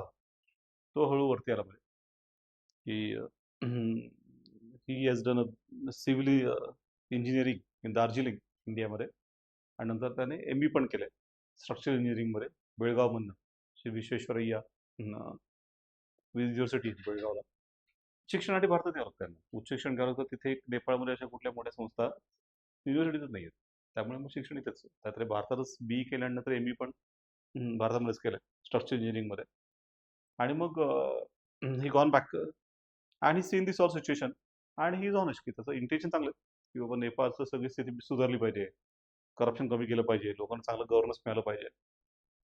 मग त्याने हळू रॅप रॅप हा जो प्रकार आहे तो त्याने आत्मसात केला. आणि रॅप पद्धतीने त्याने आपल्या नेपाळची स्थिती काय आहे ते जगापुढे मांडण्यास सुरुवात केली. त्याची वाईफ ती आहे ती लिहून देते आणि तो गातो ते त्यांची ते आहे. मग ते करत तोपर्यंत he is independent and still become mayor of Nepal Kathmandu. तर काठमांडू हे एकच शहर आहे पण काठमांडू कॅपिटल आहे. So same like Arvind Kejriwal की फक्त दिल्लीच, पण दिल्ली कॅपिटल ना, त्यामुळे it's like centre of all the activities. So it good work. त्याने चांगलं काम त्या काळामध्ये केलं ॲज अ मेयर ऑफ. आणि त्याने कॉन्ट्रास्ट दाखवून दिला म्हणजे की हे सगळे 70लीतले लोक असूनही, खूप तर खूप अनुभव असूनही ते काहीच करत नव्हते. आणि he is लिटली very young 30s आणि steel he has done a good work. So that shows a difference in intention also. एक गुरुंग म्हणून आहे, सुदन गुरुंग. त्याने पण खूप चांगलं या काळामध्ये काम केलं. आणि he has also work on this idea of improving the governance. त्याने एक प्रकारे सातत्याने लावून धरला मुद्दा की सुधारलं पाहिजे सगळं. मग अशा वेगवेगळ्या प्रकारचे संघटना पुढे आल्या की ज्यांनी वारंवार हा मुद्दा लावून धरला. पण मग असं वाटत होतं की हे सगळं यांचं संगीत खुर्ची संपणारच नाही. आणि पण मग या सगळ्यांचं काय झालं की ते असे लोक मिस्टेक करतात एखादी, आणि ती चूक त्यांना लक्षात नाही की मागे पडू शकते. आणि किंवा बेबी त्याचं ट्रिगर ओनली ऑलरेडी असंतोष होताच. मग कुठला ट्रिगर ठरला? Ban on social media. त्याने 27 वेगळ्या साईट, त्यात एक्स, युट्यूब, इन्स्टा, हे सगळे जे अमेरिका लेड आहेत मेनली, आणि 6 चालू ठेवले चायना लेड. त्यातनं पुन्हा ते केपी ओली गव्हर्नमेंट होतं ना. KP Oli is a prime minister who is highly treated towards China. मग 6 चायनीज चालू ठेवले आणि 27 बाकीचे बंद पाडले. आता आपण असं बघितलं की तसं नेपाळमध्ये इंडस्ट्री काहीच नाहीये. तर इथे आल्यावर भारतात रोजगार असतो, पण तिथे नेपाळमध्ये बसल्या बसल्या रोजगार असं काही. मग त्यातल्या त्यात एक रोजगार काय लोक करत होते, तर they are making various YouTube videos, reels. त्यातनं काही प्रमाणात थोडाफार पैसा मिळत होतात, काहीतरी रोजगार चालला होता. त्यावरच बंदी घातली. मग काय सरकारचं उद्दिष्ट होतं की लोकांनी अभ्यास करावा वगैरे, सोशल मीडियावर वेळ घालवू नये, आणि म्हणून त्यांनी बंदी घातली का? मग ठीक आहे, तसं असेल तर एक वेळ ठीक आहे, कारण भारताची प्रोडक्टिव्हिटी कमी होते या सगळ्यामुळे, असं इकॉनॉमिक सर्व्हेने दाखवून दिलंय.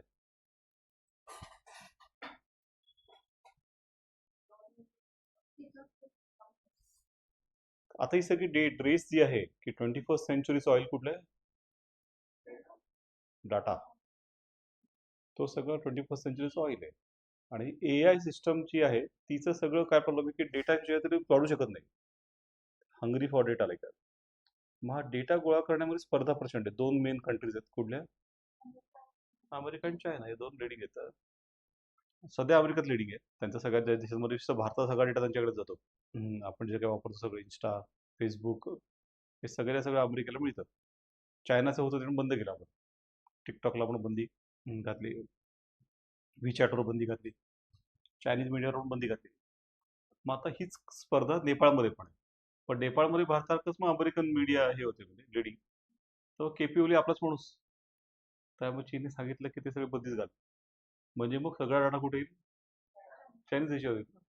म्हणजे थोडक्यात हा नेपाळच्या लोकांसाठी घेतलेला निर्णय, लोकांच्या भल्यासाठी, असा काय लॉजिक नाही.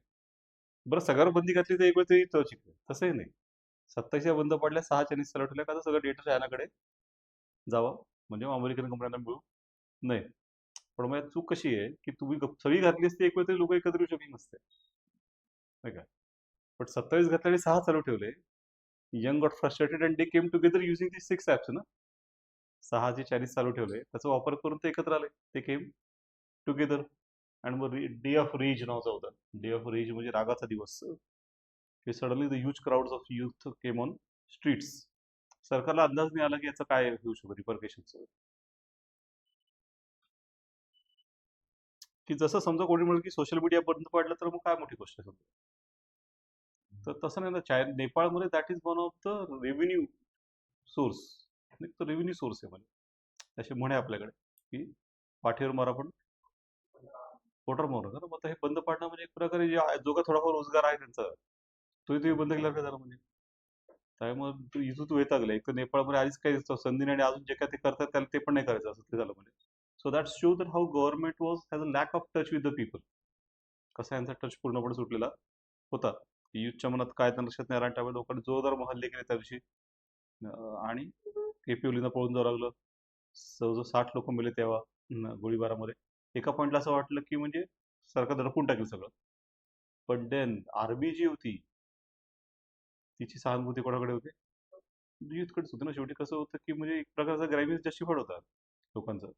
ते फ्रस्ट्रेटेड, आर्मी वॉज फ्रस्ट्रेटेड ज्या प्रकारचं चालू होतं. त्यामुळे एका पॉईंट नंतर आर्मीने नकार दिला की आम्ही फायरिंग करणार. स्टार्टिंगला केली, नंतर नाही केली. तिथेच मग केपीओलींना पळून द्यायची वेळ आली. आणि मग बालेन शहाला विनंती केली तेव्हा की you take over the interim government in the hand. पण हुशार निघाला, त्याने घेतलं नाही. तो बोला निवडून येईल आणि घेईल ना. इंटरिम गव्हर्नमेंट म्हणजे काय, तुम्ही काहीच निवडून द्यायला तुमच्या लोक टीका करणार, पण अधिकार मात्र कुठलेच नाही. तर नाही घेतला. And then who become the chief? Supreme कोर्टाचे एक्स जस्टिस सुशीला कार्की. त्या फार प्रसिद्ध होत्या त्यांच्या हॉनेस्टीबद्दल. And she has take to call the government when she was justice of supreme court. त्यांचं सरकारशी नेहमीच वाजलं होतं. तर त्यांच्याबद्दल खूप नाव आहे. मग त्यांना डायरेक्टली मग जसं इकडे कोणाला गेलं होतं बांगलादेशमध्ये, Yunus who was a Nobel prize winner in the economics. फक्त युनुस यांचं काय डोक्यात हवा गेली आणि ते वेगळ्याच याच्यात गेले पूर्ण मोडमध्ये. तसं सुशीला कार्की झालं नाही. That not happen. Sushila Karki, she has maintain this position that she is only interim arrangement. कारण त्या इंटरिम होते ना, she is not elected by any party or something. आणि मग या सगळ्यामध्ये मग ट्रान्झिशन. आणि मग एक विशेष म्हणजे काय, बांगलादेश आणि नेपाळमध्ये सिमिलर जरी हे झालं असलं जेनझी रिव्होल्युशन, तरी काय फरक आहे मेन? की काय इंटरेस्टिंग फरक आहेत ते जर बघण्यात येत. ते फरक असे आहेत की हे जे युथ आहेत they successfully form the party called as a Rashtriya Swatantra party, RSP, राष्ट्रीय स्वतंत्र पार्टी फॉर्म केली. आणि त्याच्यासाठी हे जे जगभरचे नेपाळी युथ आहेत त्यांनी मागणं पैसे पुरवले, त्यांनी मागणं टेक्नॉलॉजी सुरू केलं, तरुणांना आवाहन केलं की ती पार्टी स्वीकारा. तिचे घंटा राऊज ते आहे म्हणजे बेल. घंटा का तर बाबा आता जागृती ते की आता काळ बदलायचा आपल्याला, त्याला लावून धरलं. बांगलादेशमध्ये काय झालं प्रॉब्लेम की तरुणांनाही संधी होती, त्यांची पार्टी होती. माझं त्यांचे इश्यू काय झाले, त्याने खूप आगाऊपणा केला. काय काय आगाऊपणा केला माहिती आहे? की क्रांती केली बांगलादेशात, एवढं चांगलं इंटरेस्टिंग केलं. शेख हसीना वजीर हा पळून झालं वगैरे तात्पुरतं. तसं केपी ओली पळून गेले होते आधी. फरक असा आहे की यांनी काय सांगितलं की 2-3 इंटरेस्टिंग गोष्टी केल्या. त्यांनी सांगितलं की शेख हसीना वजीरचं आवामी लीगला आपण लढू द्यायचं. असं कसं काय? दुसरं डोक्यालाच आहे की आवामी लीग मोनोपलाइज करत होती आणि रिगिंग करत होती इलेक्शनचा असा आरोप होता. ठीक आहे, ते एक टोक झालं. आता तुम्ही दुसऱ्या टोकातून म्हणता की ते लढायचंच नाही. मग याचा अर्थ you are like creating monopoly in politics. मग अशा प्रकारे हा मोठी चूक होती याची. तेच नेपाळमध्ये यांनी असं केलं की नाही, या सगळ्यांसाठी तुम्ही लढा. नेपाळी काँग्रेस, तो जो एम-एल पक्ष आहे मार्क्सवादी लेनिनवादी म्हणून, दहाल यांचा किंवा मग केपी ओलींचा, सगळे पक्ष लढलेत आणि KP Oli and Balan directly fight with each other and which Balan defeated the KP Oli by 50,000 votes. Record वोट्सने हरवलंय. म्हणजे आधीच किती वेळा पंतप्रधान होते बाप नेपाळचे, तो 35 वर्षाचा बालेनच्या, त्याने हरवलंय. पण मग तिथे ते येऊ शकलं का इकडे? तिथे काय असतं की हसीना वाजेदला सांगायचं ना परत या इलेक्शन लढा आणि हरून दाखवायचं ना, हरवायचं. उलट that is the better thing. की आता हे केपी ओली आहेत का नेपाळमध्ये, तर आहेत सगळे. आणि तरी तर हरवले असल्यामुळे ती खरी म्हणजे एक प्रकारे that's like strength of democracy, की that's the best method of revenge in democracy. की the best method in democracy is fighting and winning by which method? Election ना. इलेक्शन जिंकून हरवा ना. ज्यांनी काय केलं, हसीना वाजेदला हाकलं, दुसरं हाकलं नाही. त्या इथे असताना मधल्या काही इंटरिम गव्हर्नमेंट काय केलं, केसेस चालवल्या आणि सांगितलं की त्या दोषी आहेत त्यांना हँग करायचं आम्हाला आणि म्हणून पाठवून द्या. ते तुमचे पंतप्रधान होते, ते सावरला कठीण काळांमध्ये अनेक. She is a daughter of the founder father of the nation, Sheikh Mujibur Rahman. त्याला तुम्ही हँग कर शब्द बोलताय. कोण? Interim government. इंटरिम गव्हर्नमेंट का इलेक्टेड गव्हर्नमेंट आहे का? त्याच्याकडे कुठले पॉवर आली? भारताने पाठवलं की नाही? मग प्रश्नच नाही, भारताने पाठवलं नाहीये. पण अशा प्रकारे मग इमॅच्युअरनेस दाखवला एक प्रकारे. अजून यांनी काय केलं युथने, की they come with one July charter बांगलादेशमध्ये. आणि जुलै चार्टरमध्ये लांबच कठी टाकले की जे कुठलं सरकार सत्तेवर येईल, कुठलीही पक्ष असेल ते, त्यांनी हे केलं पाहिजे. तर त्याच्या मोठ्या अटींचं हे आहे. आता मुळात इश्यू असा आहे की तुम्ही इलेक्टेड आहात का? तुम्ही कसं अटी टाकताय कुठले गव्हर्नमेंट तरी असं असं केलं पाहिजे. मग ते खूप इंटरेस्टिंग आहे. आणि त्यात इतक्या अटी आहेत की त्यातल्या समजा 4-5 अटींची मान्य होईल आणि 4-5 अटी अमान्य होईल, तर तशी सोय नाही. You to either fully agree or you to fully disagree. आणि तसा रेफरंडम यांनी इलेक्शनच्या वेळेस घेतला. इलेक्शनच्या बरोबरच रेफरंडम घेतला जुलै चार्टर म्हणून. तर आता हा सगळ्यात इंटरेस्टिंग पास झाला ऍक्च्युली. पण पास झालं म्हणजे काय, बहुसंख्य नेपाळी नागरिकांना कळलं पण नाही की नक्की चार्टरमध्ये काय लिहिलं. एवढ्या अटी तरी टाकून ठेवल्या आहेत. आणि तारिक रहमान इलेक्शन झाल्या झाल्या जिंकून आलेल्या सांगून टाकलं पहिली गोष्ट, जुलै चार्टरला मी बांधेन नाही. चला म्हणजे काय राहिलं तुमचं मग? अशा प्रकारे अटी टाकणं चुकीचं होतं ना. तिसऱ्याने काय गडबड केली, तिच्या लक्षात आलं की ती जी पार्टी आहे BNP, बांगलादेशी नॅशनल पार्टी, यांची जियाऊर रहमान आणि त्यांची पत्नी फरीदा जियान, त्याचा मुलगा आता तारिक रहमान, ती कदाचित स्ट्रॉंगली पुढे येईल. तर तरुणांनी मिस्टेक काय केली की दे टिल्टेड टुवर्ड जमाते इस्लामी नावाचा एक पक्ष आहे, तो कट्टर पक्ष एकदम, ज्यांनीच पाकिस्तानला मदत केली होती 71च्या युद्धामध्ये to sustain the power in East Pakistan, that is later become Bangladesh. Jamaat इस्लामीने खूप अत्याचार केले होते स्त्रियांवर, 1000 लोकांना मारलं होतं पाकिस्तानच्या आर्मीच्या मदतीने. तर बदनाम पक्ष एक नंबरचा आणि एकदम कट्टर पक्ष आहे. त्या पक्षाशी या तरुणांच्या पक्षाने काय केलं, युती केली. हाईट ना, की ज्यांनी तुमच्या देशाची वाट लावली पूर्ण, 1000 लोकांना मारलं, त्या लोकांशी तुम्ही युती करता, कट्टर लोकांची. तुमचं काय राहिलं म्हणजे? तुमची काय आयडिओलॉजी राहिली? त्यामुळे काय झालं, त्या पक्ष विद्यार्थ्यांच्या पक्षामध्येच फूट पडली. आणि त्या अर्ध्याहून जास्त जे सेन्सिबल मुलं होती की ज्यांनी क्रांती झेनझी रिव्होल्युशन भाग घेतला होता, सत्ता पलटली होती, दे सेपरेटेड. तेच त्याच्या विद्यार्थिनी होत्या, त्या सगळ्या बाहेर पडल्या. त्या बोलल्या की आम्ही या जमात इस्लामीबरोबर जाऊ शकत नाही. त्यामुळे जे उरलेला पक्ष जो होता इलेक्शन मध्ये विद्यार्थ्यांचा, त्याची क्रेडिटिव्हिटी एकदम कमी झाली. कारण अशी कामं केली आणि त्यामुळे प्रत्यक्ष इलेक्शनमध्ये 6%च मतं पडली. ओन्ली 6%. ज्यांनी सत्ता उलथवली दे गॉट ओन्ली 6% वोट्स. तसं इथे झालं नेपाळमध्ये. नेपाळमध्ये यांनी हा गोंधळ घातला नाही. हे RSP नव्हतं, एकच पक्ष सगळ्यांनी म्हणून हे केला, त्याचं नीट मार्केटिंग केलं आणि त्यांनी कुठेही कुठल्या अशा कट्टरवाद्यांची वर, जसं राजाची मध्ये ज्ञानेंद्र शहानाथ राजे, त्यांची मधल्या इच्छा होती की पुन्हा एकदा आपल्याला सत्तेवर यावं, तसे प्रयत्न चालले होते. पण यांनी अशी कोणाची युती केली नाही. बरोबर त्यांचा त्यांचा मुद्दा मांडला आणि ते जिंकून लागतं. त्यामुळे real transfer of power happen in the Nepal. एक प्रकारे बांगलादेशमध्ये काय झालंय की तेच दोन पक्ष, तेच खेळ आहे. की पूर्वी असंच व्हायचं की कधी BNP यायची, कधी आवामी लीग यायची. मग बीएनपी आली तर आवामी लीग निघून जायची, बसायचीच नाही. आणि आवामी लीग आली की बीएनपीला प्रवेश नसायचा. आता परत तेच आहे. किती पक्ष आहेत बांगलादेशमध्ये? एकच पक्षाचं कसं काय डेमोक्रेसी शकते? How they control the government. विरोधी पक्ष असणं आवश्यक आहे का? आवश्यक आहे ना, तरच सरकार चालू शकतं ना. विरोधी पक्ष नसणं हे कसं काय शक्य होतं म्हणजे? नाही का, महाराष्ट्रात पण त्या अर्थाने विरोधी पक्ष सध्या असं काही ऍक्टिव्ह नाहीये म्हणजे. त्या सध्या कालच मी तर खूप बघितलं इंटरेस्टिंग, कोण भांडतं जो जरा सरकारची जीव तोडून, सुधीर मुनगंटीवार नावाचे बीजेपीचे आहे, ते एवढे जबरदस्त भांडतात. मग कोणी जीव दिला पाहिजे? हे सगळे उद्धव ठाकरे, राज ठाकरे, हे सगळ्या शरद पवार, या सगळ्यांनी वाटी घेऊन पाणी घेऊन त्यात जीव दिला पाहिजे ना का? विरोधी पक्ष आहेत ते काय करतायत ना, सत्ताधारीतले लोक एवढे भांडतायत, प्रश्न विचारतायत, तुम्ही काय करताय म्हणजे, तुम्ही कसे बसलाय तिकडे मग? पण अशी वेळ याला भांडायची वेळ का आली? कारण हे लोक काहीच करत नाही येत. नाही का, राज ठाकरे राजगडावर गेले आणि त्यांनी काय केलं? 4-5 दिवसापूर्वी फुल फॅमिली सगळं राज ठाकरे राजगडावर गेले ना, फॉलो वगैरे केलं. आणि त्यांनी सदस्य नोंदणी चालू केली मनसेची. आता मनसे 20 वर्ष जुना पक्ष आहे. आता त्यांनी सदस्य नोंदणी चालू केली आणि पहिलं नाव कोणाचं नोंदवलं? स्वतःच.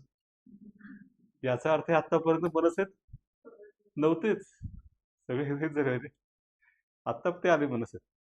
बापरे, आता हे आले आणि आता हे पक्ष उभा कधी करणार म्हणून ते ऑलरेडी आजोबा आहेत. तर ते पक्ष कधी उभा करणार म्हणून पक्षाचा प्रश्नच आहे. पण मग अशा प्रकारे विरोधी पक्षाची गरज आहेच. पण मग नेपाळमध्ये मात्र खूप इंटरेस्टिंग झालं आणि very systematically they have shown की कशा प्रकारे बरोबर पावलं टाकून केलं पाहिजे. एक problem with the Balen is that he has been always keep saying that I am against both India as well as China, which is for long term good for India. In the sense that it's okay that he is against India, but it's very good that he is against China. तर भारतामध्ये issue झाला होता की K P Oli वगैरे that puppets in the hand of China recent and the India has come in trouble. आता हा तसा कोणाच्या बाजूने नाहीये. But then he keep talking about a greater Nepal. तो ग्रेटर नेपाळबद्दल बोलत असतो नेहमी. हा एक मोठा इश्यू आहे. आता थोडंसं आपण बघितलं तर हे नेपाळचं सिनेरी थोडी वेगळी आहे. Nepal has a 2 geographical parts mainly, हिली रिजन अँड प्लेन्स. मग आता हिली रिजन मध्ये 2 प्रकारचे लोक आहेत, की ब्राह्मण आणि क्षत्रिय. खस ब्राह्मण आणि खस क्षत्रिय असं म्हणतात. त्यांचं जनरल डॉमिनन्स असतो. त्यामुळे नेपाळमध्ये सगळी हाय पदं जी आहेत कायम, पंतप्रधान, प्रेसिडेंट आणि सगळी महत्वाची पदं ही सगळी यांच्याकडे असतात. द हिली पीपल, खस ब्राह्मण आणि खस क्षत्रिय. हिंदू राष्ट्र होते की काय ते नेपाळ, आता त्यांनी नाही तसं, पण मग ते त्यांचं ते सगळं सिस्टमॅटिक एकदम. आणि जे प्लेन मधले लोक आहेत ते मधेशी म्हणून लोक आहेत, महदेशी. हे जे मधेशी आहेत ते तराई रिजन जातात. Terai is a plains of Nepal which is attach to India. थोडं पुढे गेलं की भारतच आहे. लुंबिनी फॉर एक्झाम्पल, ते जिथे बुद्धा जन्म झालाय, हे सगळं तराई रिजन आहे.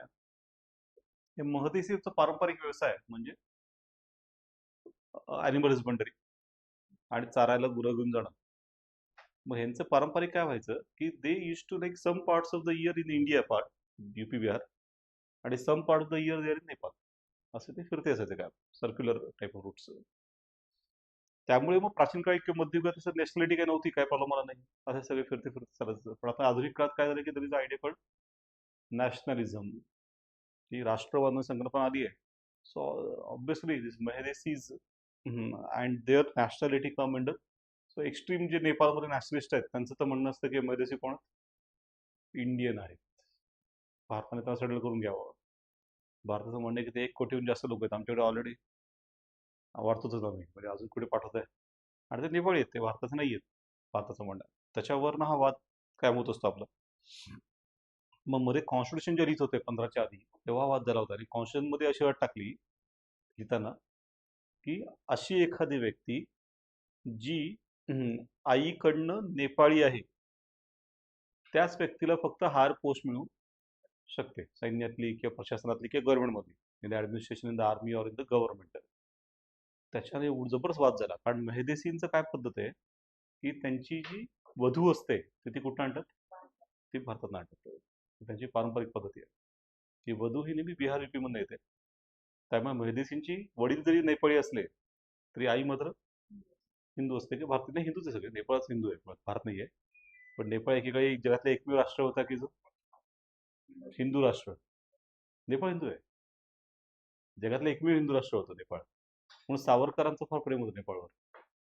त्यांना असं वाटायचं की उलट भारताचा कारभार कोणी करावा, नेपाळने करावा अशी त्याची इच्छा होती. का तर गांधीसारखे नेते कधीच हिंदूचं हे करणार नाहीत. मग नेपाळच्या राजाला खारखार कधी पत्रव्यवहार करत, त्याचं फार प्रेम त्याच्यावर एकमेकांवर. नेपाळच्या राजाची इच्छा होती, त्यांनी एकदा हिंदू राष्ट्र घोषित केलं होतं नेपाळला. आता नाहीये, आता इट्स नाही का secular state and neither monarchy is been there. पण मग आता अशा प्रकारे यांचं काय असतं की म्हणजे वधू भारतात आणतात. मग तरी तो ते क्लॉज आणला होता की नेपाळमधलं कुठलंही हार पोस्ट त्याची आई नेपाळी नाहीये त्याला मिळणार. मग झालं, म्हणजे महदेशी गेले, कारण हे सगळे मेनली हिली एरियातल्या लोकांचं तसं नसतं, त्यांचं दिलं असत. महदेशींची जी पद्धत आहे ना, मग तेव्हा महदेशी खूप चिडले आणि त्यांनी काय केलं की मग सगळे रोड ब्लॉक केले, कारण तराई रिजन मध्ये सगळे मेन रोड हिलीकडे जाणारे सगळे रोड हे तराईवर आहेत ना. त्यामुळं आणि भारताचा छुपा पाठिंबा आला होता ठाणे भारताने. आणि त्यामुळे मग काही काळ तर नेपाळमध्ये पूर्ण गोंधळ झाला. का तर पेट्रोल नाही, डिझेल नाही, मीठ नाही, very essential things also not been available. मग तो डोंगराळ भागातले लोक अजून चिडले की भारताच्या मतीनेच मैदेशीचं करतायत, असं तसं वाद खूप झाले, खूप वाद वाढले त्याच्यामध्ये. पण सिरियस मुद्दा होता. शेवटी मग त्यांनी माघार घेतली आणि ती क्लॉज काढून टाकला. कारण असं कसं क्लॉज शकतो म्हणजे आपण that be a clause as such. आणि त्यामुळे मग हा जो पारंपरिक संघर्ष आहे या दोघांमधला, हा एक थोडासा इंटरेस्टिंग मुद्दा होता. पण यावेळेला मात्र जेन झी जे आहे दे आर रिलेटिव्हली बेटर. हो, आता हे सगळे नवीन लोक आहेत आणि ते असे पारंपरिक समजायच्यापेक्षा वेगळे आहेत. कसं काय? हा बालेंद्र शाह मैदेसी आहे. फर्स्ट पर्सन, फर्स्ट नेपाळमधला राज्यकर्ता जो मधेशी समाजातनं आलाय, तो म्हणजे बालेंद्र शाह. त्याच्या आधी एक सुद्धा पंतप्रधान, एकही राष्ट्रपती कधी झाला नव्हता. ते एक म्हणजे सामाजिक क्रांती आहे. आणि विषय तो लपवून ठेवत नाही. त्याचा समजा एखादा म्हणेल की कशाला हे करा, तसं नाहीये. त्याने उलट काय केलं भर इलेक्शनमध्ये की त्याने मध्ये मध्ये कुठली भाषा वापरली भाषणात? नाही, हिंदी नाही का? ते हिंदीशी त्यांचा संबंध नाही. मैथिली नाही, मधेशी लोकांची भाषा मैथिली आहे. Maithili is connected to Hindi और बेंगॉली. बेंगॉलशी कनेक्टेड आहे मैथिली, हिंदीशी कनेक्टेड नाही आहे. आपल्याबरोबर वाटतं की मैथिली म्हणजे be the sub dialect of Hindi, तसं काहीच नाही आहे. मैथिली पण वेगळी भाषा आणि त्याच्याशिवाय थोडं बंगालशी कनेक्टेड आहे. मिथिला नावाचं हे होतं राज्य, जनक हा राजा होता. आधी नेपाळमध्ये जनकपूर प्रख्यात आहे प्रोव्हिन्स. सीतेचं मंदिर पण आहे. सीता ही नेपाळची आपल्या भारतीय कल्पना आहे. नेपाळी म्हणतात की राम सुद्धा आमचा होता. त्यामुळे मग ते सगळं राम सीता याच्यावरनं ते कसं आहे ना की त्या त्या याच्यामध्ये आपण बघितलं तर प्रत्येक देशाचे रामायण आहेत आणि प्रत्येक देशाचं जसं चायनीज रामायणामध्ये राम चायनीज आहे, जॅपनीज रामायणामध्ये राम जॅपनीज आहे, बाली रामायणामध्ये बालीचा आहे, श्रीलंकन याच्यात तो श्रीलंकन आहे. असं त्या त्या रामायणात त्यांचंच आहे. त्या अयोध्या पण आहेत त्यांच्यात. थायलंडची राजधानीच अयुथिया, आता नाही, आता ही बँकॉक आहे, पण आधी अयुथिया होती. अयुथिया म्हणजे काय? अयोध्या. आणि अजून आता सध्या कोणाचं राज्य आहे? नववा रामाचं राज्य आहे. त्या जगात रामराज्य कुठे स्थापन झालं असेल ऑलरेडी थायलंडमध्ये. नववा रामाचं राज्य आहेत ते बुद्धिस्ट, पण राज्य करतो राम मध्ये, असा प्रकार आहे. थायलंडमध्ये ना आहे, थायलंडमध्ये डेमोक्रेसी आहे. पण मोनार्की पण आहे. Same time monarchy is also there. थायलंडवर कोणीच कॉलनायझेशन केलं नाही. They are not colony of anybody. नाही नाही केलं, सगळ्यांनी ते सोडून दिलं. त्यामुळे थायलंड थोडंसं असं जुनाट देश आहे तसा, म्हणजे त्या अर्थाने की ते थोडे म्हणजे कॉलनायझेशनचा आपल्याला फायदा काय झाला की ऍटलीस्ट बिकम मॉडर्न. आपल्याला धक्का दिला सगळ्यांनी, पुश करून मॉडर्न केलं. तसं थायलंडचं इतकं झालं नाही. ते आउटर थोडंसं आहे, बिल्डिंग आहेत मोठ्या मोठ्या, तो मनातनं ते पारंपरिक आहेत. त्या राजावर प्रचंड प्रेम आहे. थायलंडमध्ये राम जो आहे त्याच्यावर त्यांचं प्रेम फार आहे. तेच आपल्याकडे की नेपाळमध्ये वगैरे ब्रिटिशांचं हे असल्यामुळे मग इथे आपल्याकडे राजाबद्दल असं काही हे उरलं नाही, तसं थायलंडमध्ये नाही आहे.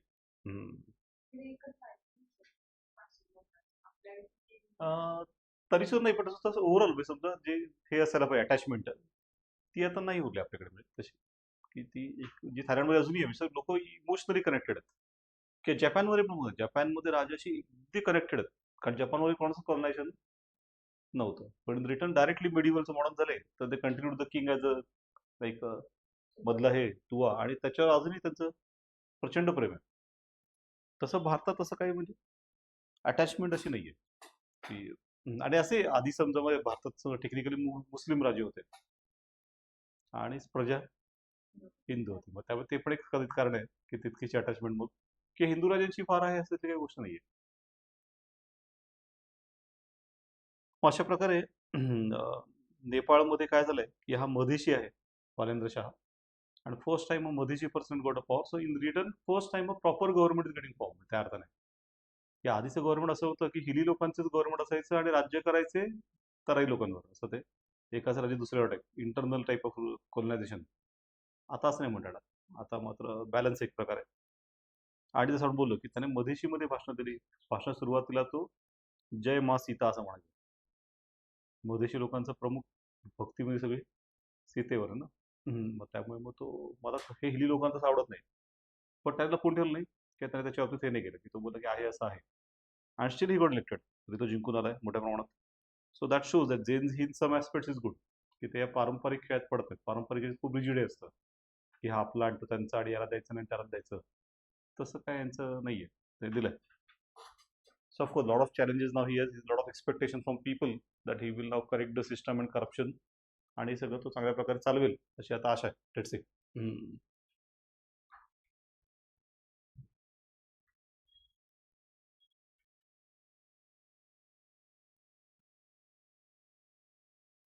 सो पॉलिटिकल स्टेबिलिटी आणलं. फॉरेन पॉलिसीमध्ये ग्रेटर नेपाळ कालापानी नावाचा एरिया आहे. तिथे भारताचे आणि नेपाळचे बरेच. नेपाळचं म्हणणं आहे की हे सगळे ब्रिटिशांनी स्थापित केलेल्या रेषा आहेत. बॉर्डर बिटवीन इंडिया आणि Nepal is form by the British. मग ते आम्हाला मान्य नाही की 1950चा करार पण मान्य नाही. त्यांचं म्हणणं असतं 50चा करार as like kept the north of the border open, but in the military issues, Nepal will take advice from India. असं 50च्या करारात म्हटलंय.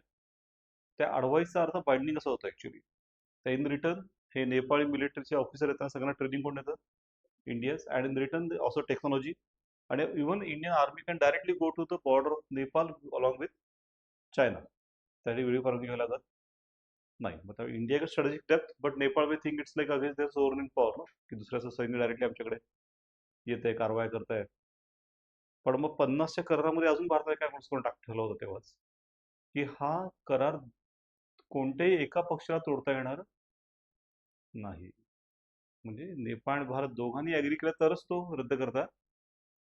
मग सहसा कोणाच्या बाजूने भारताचे ना. म्हणजे जोपर्यंत भारत ऍग्री होत नाही तोवर तो तोडता येत नाही. त्यामुळे मग कित्येक वर्ष भारत तयार नव्हता. आता रिसेंटली भारत गेले 15-20 वर्ष भारतीय पुरुष okay we ready to give up. म्हणजे आपण नवीन करार करू आपण हा तोडून टाकू. पण तुम्ही आधी स्टेबिलिटी आणा तुमच्याकडे आणि त्याला नीट गव्हर्नमेंट फॉर्म करा असं भारताचं म्हणणं होतं. पण मग आता शेवटी लेट्स होप की आता आली आणि इंडियाज रेडी शेवटी झालं की ते कॉलोनियल एक प्रकारचे माइंडसेट होतं 50 करार. आणि we have to take a risk of giving it up. But after that also Nepal may remain attach to India. कारण चायनाच्या हाताकडे जाणं जास्त धोकादायक आहे. चायनाचा मेन प्रॉब्लेम काय आहे की dictatorship. China doesn't believe in democracy. Violence. Communist हा सगळा व्हायलंट प्रकार आहे. मधल्या काळात जे कम्युनिस्ट होते त्या चायनामध्ये ते नेपाळमध्ये हजारो तरुण मेले. या सगळ्यातनं काय अचीव केलं कोणी सांगू शकत नाही. Nepal become unstable and suffered lot. आणि त्यामुळे लेट्स होप की Nepal will not tilt towards China as it is. And in return India has to increase economy economic strength and then give the support to the Nepal. Uplift करता आलं पाहिजे आपल्याला. आपण uplift काही मोठं हे असतं की तुम्ही जसं नाही करू शकलात तर तुम्हाला जसं नाही का ते इच्छा चाललं मॅक्सिको इश्यू चाललाय. मेन्चो नावाचा हे मारला. तो मेन्चो इज अ ड्रग. आणि मग ट्रम्प यांचा आरोप असतो की हे ते एक काय ते नाव आहे ड्रग थाय फेंटेलिन ते चायना पुरवतं आणि हे मेक्सिको थ्रू हे सगळे ड्रग तस्कर आहेत सगळे. ते सगळे अमेरिकेत आणि अमेरिकन तरुण young in America has become addict to the drug addiction like. आता हे खरं मेक्सिकोमध्ये मोठे मोठे हे आहेत सगळे गँगस्टर आहेत. त्यांच्याकडे टँक्स आहेत रणगाडे. त्याच्याकडे कमांडोच्या मोठ्या मोठ्या फौजा आहेत. त्याच्याकडे बोटी आहेत. नाही ते Mexico state is so weak. त्यांचे एरिया आहेत अख्खे. त्या एरियामध्ये मेक्सिकन स्टेटचं राज्यच नाहीये. या लोकांचं राज्य असतं डायरेक्टली. त्यांचं सैन्य असतं रणगाडे असतात. त्यांचं खूप असं पूर्ण हेच असतं पूर्ण म्हणजे ते are the kings of that area.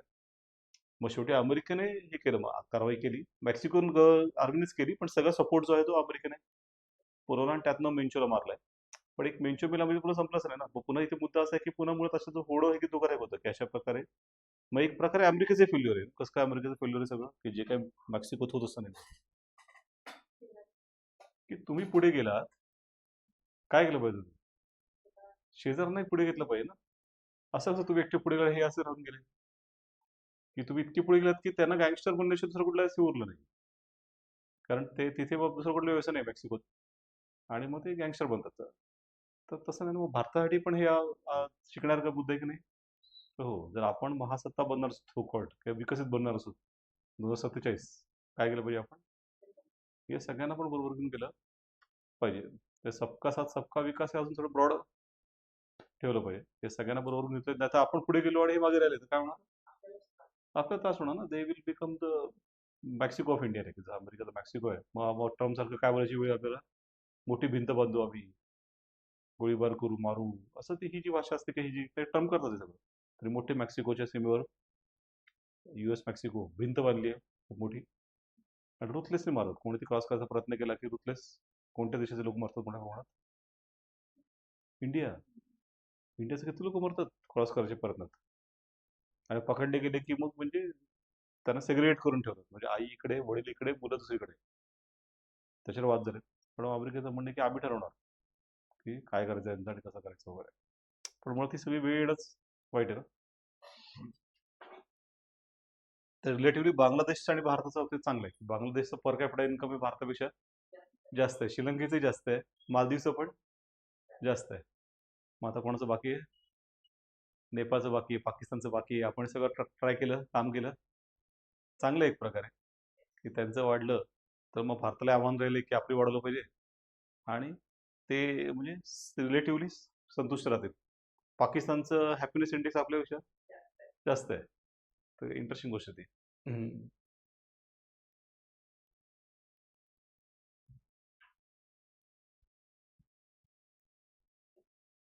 So आपण आता बघितलं इलेक्शन्स, डे ऑफ रिच आणि त्यानंतर मग पार्टी, राष्ट्रीय Swatantra party just 4 year old, 4 वर्षापूर्वी स्थापन झाली पार्टी आणि तरी त्यांनी जिंकले election. 2/3 votes nearly they got. नेपाळमध्ये काही जागा या अशा इलेक्शन भरतात, उरल्या जागा प्रपोर्शनेट वोट सिस्टम नावाचे प्रकार असतो की पक्षांना जी जी मतं मिळाली त्यानुसार त्या पक्षाने पाठवायचं राज्यसभेसारखा प्रकार. मग त्यातही त्यांना सक्सेस येतील आणि 1/3 seats are reserve for women हाऊसमध्ये. पण आता हे प्रत्यक्ष इलेक्शनमध्ये खूप कमी सीट जिंकून आलेत.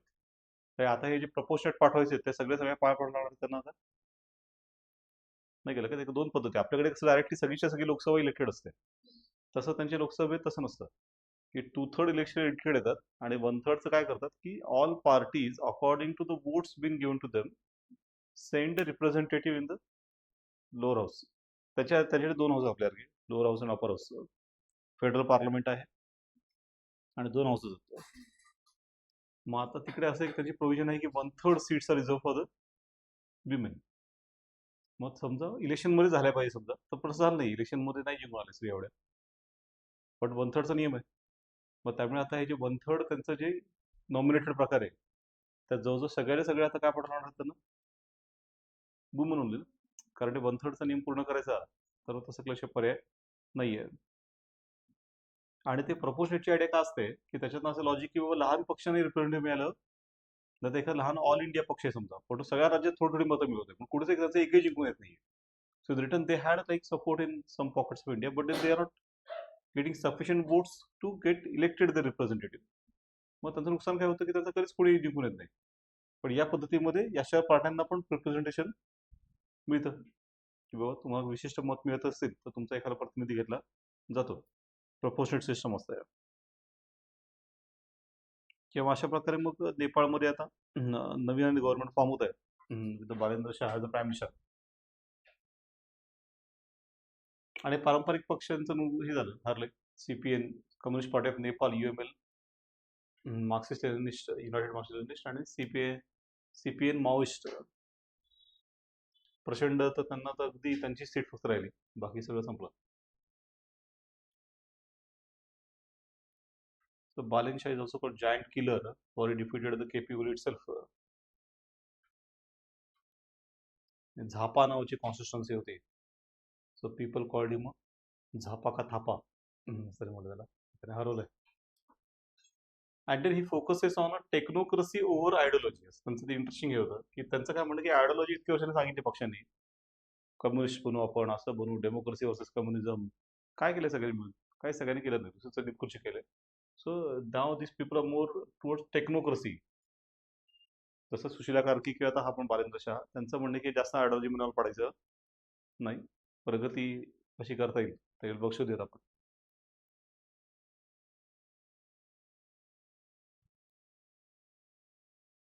बाकी ते आपण बघितलं की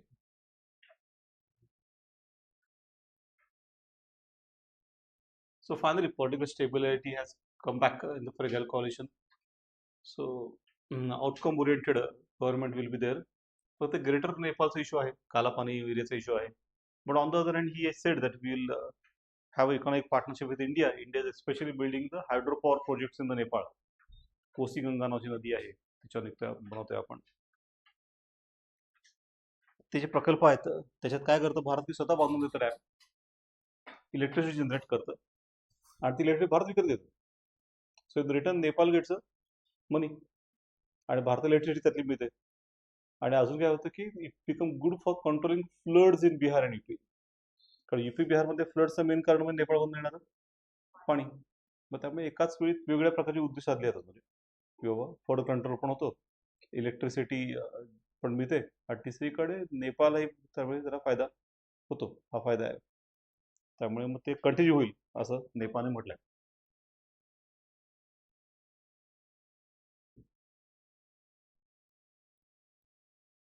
आणि मग आता दुसरा शेवटचा आपण घेतलाय तो म्हणजे data centres. So there's a news where the biggest data centers is going to be established in India, one of the biggest in the world.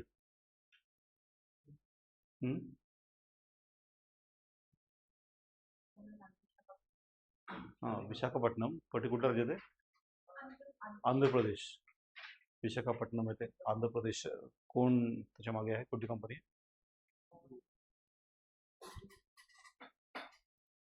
Google. Google. आता हे सगळ्यांना खूप मोठे डेटा सेंटर लागतात. डेटा सेंटरचं काय काम असतं? Storage data. आता data is oil of 21st century.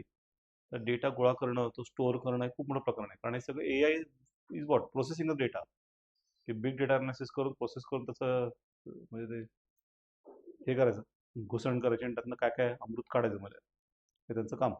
पण डेटा स्टोअर करणं, तो प्रोसेससाठी तयार ठेवणं, हे मोठं काम असतं. आणि डेटा इज जनरेटेड. हां, मग हा data centre is a crucial for this all. आता AI रिव्होल्युशनमध्ये डेटा सेंटरचा क्रुशियल मुद्दा आहे, की ते हार्ड डिस्क चालू लागतात सगळ्या, त्याच्यामध्ये प्रचंड डेटा स्टोरेज कॅपॅसिटी बिल्डअप करावं लागते, आणि हे सगळे तापतात. हा मोठा विषय आहे. ते हार्डवेअर तापतं, मग थंड ठेवावं लागतं. म्हणजे चालवण्यासाठी पॉवर लागते, आणि थंड ठेवण्यासाठी काय लागतं? वॉटर. अशा प्रकारे दोन याच्यामध्ये कृषी विषय आहेत, इलेक्ट्रिसिटी आणि वॉटर, आणि प्रचंड लागतं दोन्ही. टेरिफिक इलेक्ट्रिसिटी आणि terrific water required to run the data centers. काय म्हटलं तर एक बिझनेस आहे. पण मग आता अमेरिकेत काय झालं की जगातले हायएस्ट 5,000हून जास्त डेटा सेंटर एकट्या अमेरिकेत, US. त्याच्या खालोखाल चायनामध्ये 400 वगैरे. म्हणजे अमेरिका कुठच्या कुठे गेली आहे, 5,000हून जास्त आहेत. Second highest is in China, 400 वगैरे. आपल्याकडे तर आत्ता पहिलं टाकायचं आपण म्हणत होतं. पण मग हा मोठा व्यवसाय पण आहे जगभरात. मग अमेरिकेत data center they are like देश सर्व्हिस, टर्शरी सर्व्हिस सेक्टर. आणि ते भाडं देतात आपले data capacities to big companies like Meta, Google, हे सगळ्या ते भाड्याने घेतात. कुठलं कुठलं? नाही, ग्रीनलँडच्या इथे ना क्रिटिकल मिनरल आहेत. Critical minerals which are important for building chips, semiconductor chips. आणि दुसरं त्याचं स्ट्रॅटेजिक हे असं आहे की आता काय होतं की ग्लोबल वॉर्मिंगमुळे त्याचे आर्टिक आहे ते वितळत आहे. मग आता आजपर्यंत कसं होतं की अमेरिका आणि Russia very near from the top, north hemisphere. मग मध्ये आर्टिक असल्यामुळे बफर. आता आर्टिक वितळलं की डायरेक्ट रशियाला अटॅक करायचं असेल तर अटॅक करू शकतो ते वरनं. त्यामुळे ग्रीनलँडचं महत्त्व त्यानुसार वाढतंय. ते ते ट्रम्प लपून ठेवत नाहीत की आउटपोस्ट, की अमेरिका येणारा अटॅक पहिले आम्ही कुठे थांबू? ग्रीनलँडमध्ये थांबू ना. सप्लाय चेन्सचा मुद्दा आहे, तिकडे सप्लाय चेन्स पण आहेत नॉर्थ साईडच्या, बाल्टिक सी, इंग्लिश चॅनल्स वगैरे, हे जे सप्लाय चेन्स आहेत त्या तिकडनं येतात. त्यामुळे हे दोन क्रिटिकल मिनरलचा इश्यू, डिफेन्सचा इश्यू आणि सप्लाय चेनचा इश्यू आहे. असं त्यांचं ग्रीनलँडसाठी कारण आहे. आणि कॅनडाही घेऊन टाकायचं त्यांचं म्हणणं आहेच. आता कॅनडा घेतल्यावर लॉजिकली ग्रीनलँड बाजूलाच आहे, असंच पाहिजे म्हणजे असं त्यांचं लॉजिक आहे पुढं. पण इथे आपण डेटा सेंटरमध्ये काय होतंय की अमेरिकेत अशी तक्रार आली लोकांची की ज्या ज्या भागात डेटा सेंटर टाकले गेलेत तिथले सगळं पाणी यांनी शोषून घेतलं. त्या भागात इलेक्ट्रिसिटी सगळी घेतात, त्यामुळे बाकीची इलेक्ट्रिसिटी मिळत नाही, शॉर्टेजेस निर्माण होतात. त्यामुळे जिथे इथे लोक जाम हैराण झाले. तिथे आंदोलन चाललेत अमेरिकेत, people are doing movements to close down the data centers. हे सगळं बघून धडा घेऊन जगातल्या अनेक देशांनी ऑलरेडी डेटा सेंटरला बंदी घातली. डेटा सेंटर आपल्याकडे टाकायचे नाहीत. भारताने मात्र वेलकम करून आणि बघणार काय विशाखापट्टणम समुद्र किनारा का पाणी फक्त ते काय तरड वापरतात, खारट असतं, त्याच्याने तो प्रॉब्लेम होतो. त्यामुळे मग ते शुद्ध करून घ्यावं लागतं पुन्हा, त्याचा पुन्हा खर्च. अदानी आहेत भारतात. एवढं ना की ते नॅशनल चॅम्पियन मॉडेल आहे, की नॅशनल चॅम्पियन मॉडेलमध्ये काय की ते जुन्या काळी देवाला भेटायचं असेल तर दारावर 2 द्वारपाल असं, त्या द्वारपालांचं खुश केल्याशिवाय तुम्ही आतमध्ये जाऊ शकत. तसे भारताचे 2 द्वारपाल आहेत, अदानी आणि अंबानी. काय धंदा करायचा त्यांच्या तूच करला तो भारतात. डायरेक्टली भारत कोणालाही म्हणजे परदेशातल्या लोकांना डायरेक्टली करू देत नाही, असं लिहिलं नाही कुठे, पण that is how things are बनणार नाही का. त्या तो अदानी उभारतात विथ गुगलचं हेल्प विशाखापट्टणम. आणि हे स्वतःला खूप हे समजतात. Chandrababu Naidu as a chief minister, he thinks that he is very techno savvy. When earlier he was the chief minister of Andhra, he used to call himself as the CEO of Andhra and not a chief minister of Andhra. असं त्यांचं ते त्या काळात त्यांनी तेव्हा सगळ्या मंत्र्यांना laptop दिले होते, रोज लॅपटॉपवर मिटिंग घ्यायचे त्या काळात. त्या फारच तेव्हाच नव्हतं ते, असं खूप इंटरेस्टिंग ते कामं करायचे. पण त्या सगळ्यात त्याचं लोकांशी टच सुटलं आणि त्याच्यामध्ये पॉवर्स गेली. मग आता हे परत आलेत, पण आता त्यांचं एज झालंय, त्यामुळे आता ते सध्या असे मस्त कार्टून आलं होतं की ते थरथरत आहेत. कशामुळे? कोणाकडे बघून? नितीश कुमार नाही का, नितीश कुमारचं काय केलंय बीजेपीने, आता राज्यसभेत तिला टाकून दिला गृहीत. तसं कधी यांचं होईल आता हे सांगता येत नाही चंद्रबाबू नायडूंचं. एक चंद्रबाबू नायडूंनी आपल्या सासऱ्याचा पक्ष हस्तगत केला होता आणि त्यांनाच हे करून सगळं हायजॅक केलं होतं. आता त्यांचं काय होईल म्हणजे प्रत्येकाची वेळ येते तसं आहे. पण मग आता डाटा सेंटरचा इश्यू असा आहे की इथे सगळं डाटा ठेवायचा म्हणजे सगळं खर्चिक काम आहे प्रचंड. म्हटलं तर बिझनेस पण आहे ॲसेट, आणि म्हटलं तर लायबिलिटी आहे. Asset in the sense it gives lot of earning. आता सध्या सगळे AI आपण वापरतो की समजा चॅट जीपीटी किंवा जेमिनी किंवा परप्लेक्सिटी, एकच क्वेरी 4 अक्षर टाकून बघतो आपण, काय उत्तर देतात की डीप माइंड. पण ते आपण जे वापरतो 1 तास जरी वापरलं ते साधारणतः 3 ते 4 लिटर पाणी वापरलं जातं, प्रचंड लिटर वापरले जातं. सध्या तथाकथित फ्री आहे, दे ऑफर फ्री, पण backside they have to spend a lot.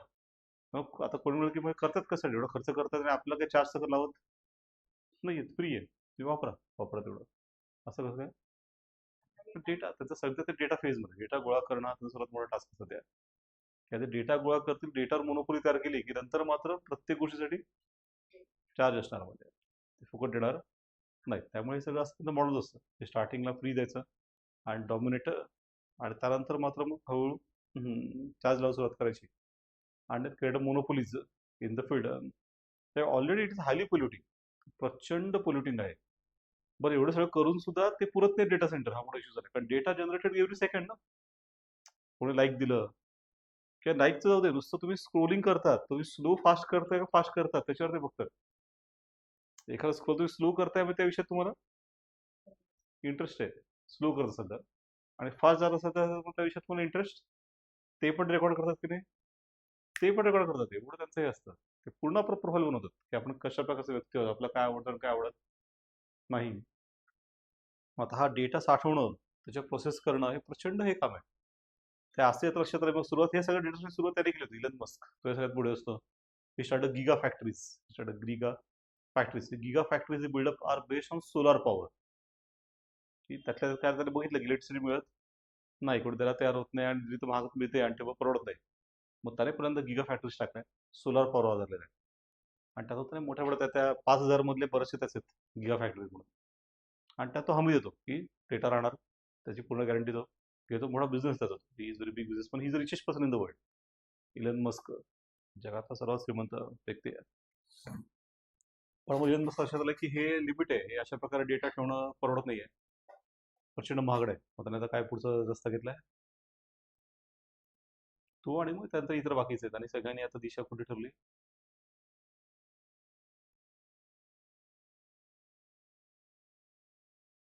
की भारत आपल्या जाणवत का नाही, आता पहिलं आपल्याला पडणार आहे. इथे अमेरिकेत 5,000 ऑलरेडी आहेत, त्यांच्या ऑलरेडी हालत वाईट झाली आहे की all the water is been sucked, all the electricity is been utilise for it.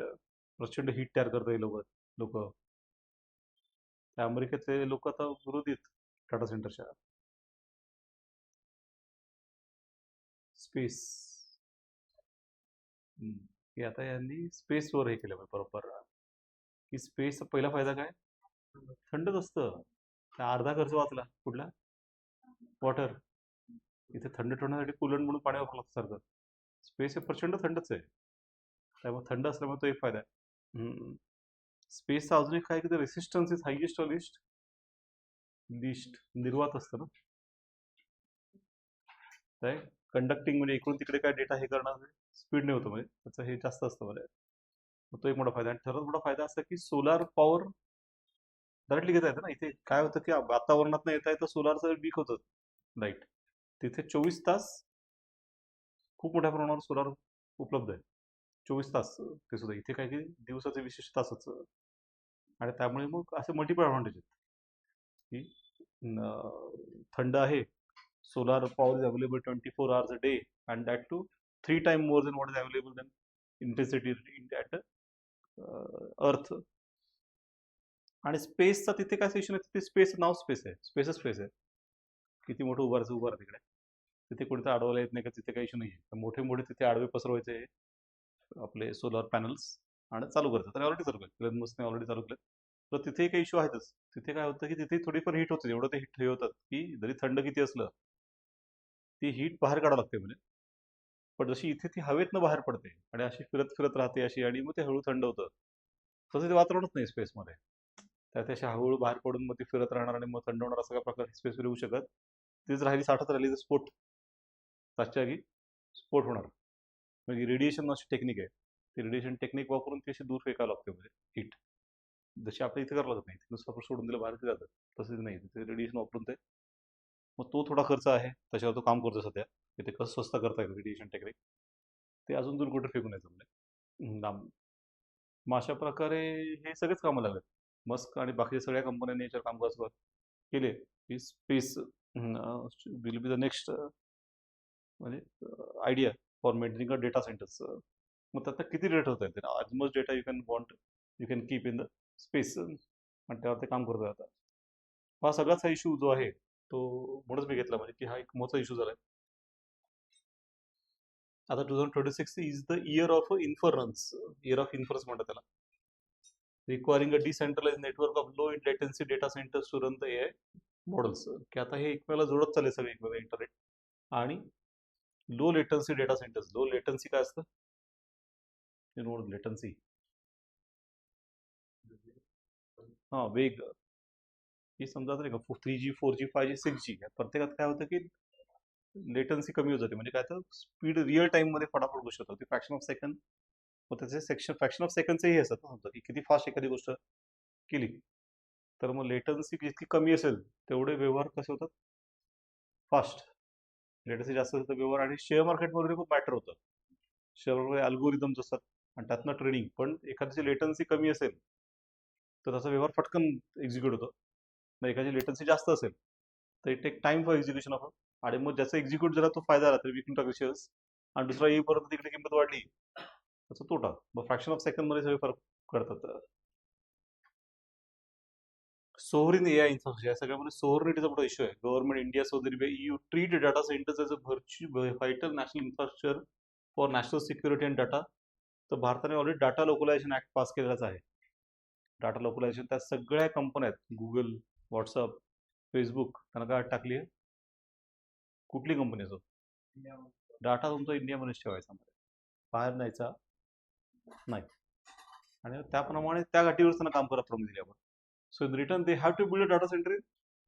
आता आपण नाही म्हणू शकत नाही, आपला कायदा आहे की तुम्ही इथेच ठेवला पाहिजे. तेवढं काय आता काय तुमचा कायदा केला आहे, तर मग आम्हाला ठेवण्यासाठी डाटा सेंटर लागणार ना. डाटा सेंटरच्या ठेवू कुठे आम्ही मग? त्यामुळे असं ते सगळं आहे. आपण काही बंदी घातलेली नाहीये अशी आपल्याकडे. उलट आपण presently looking it as a opportunity, as a business.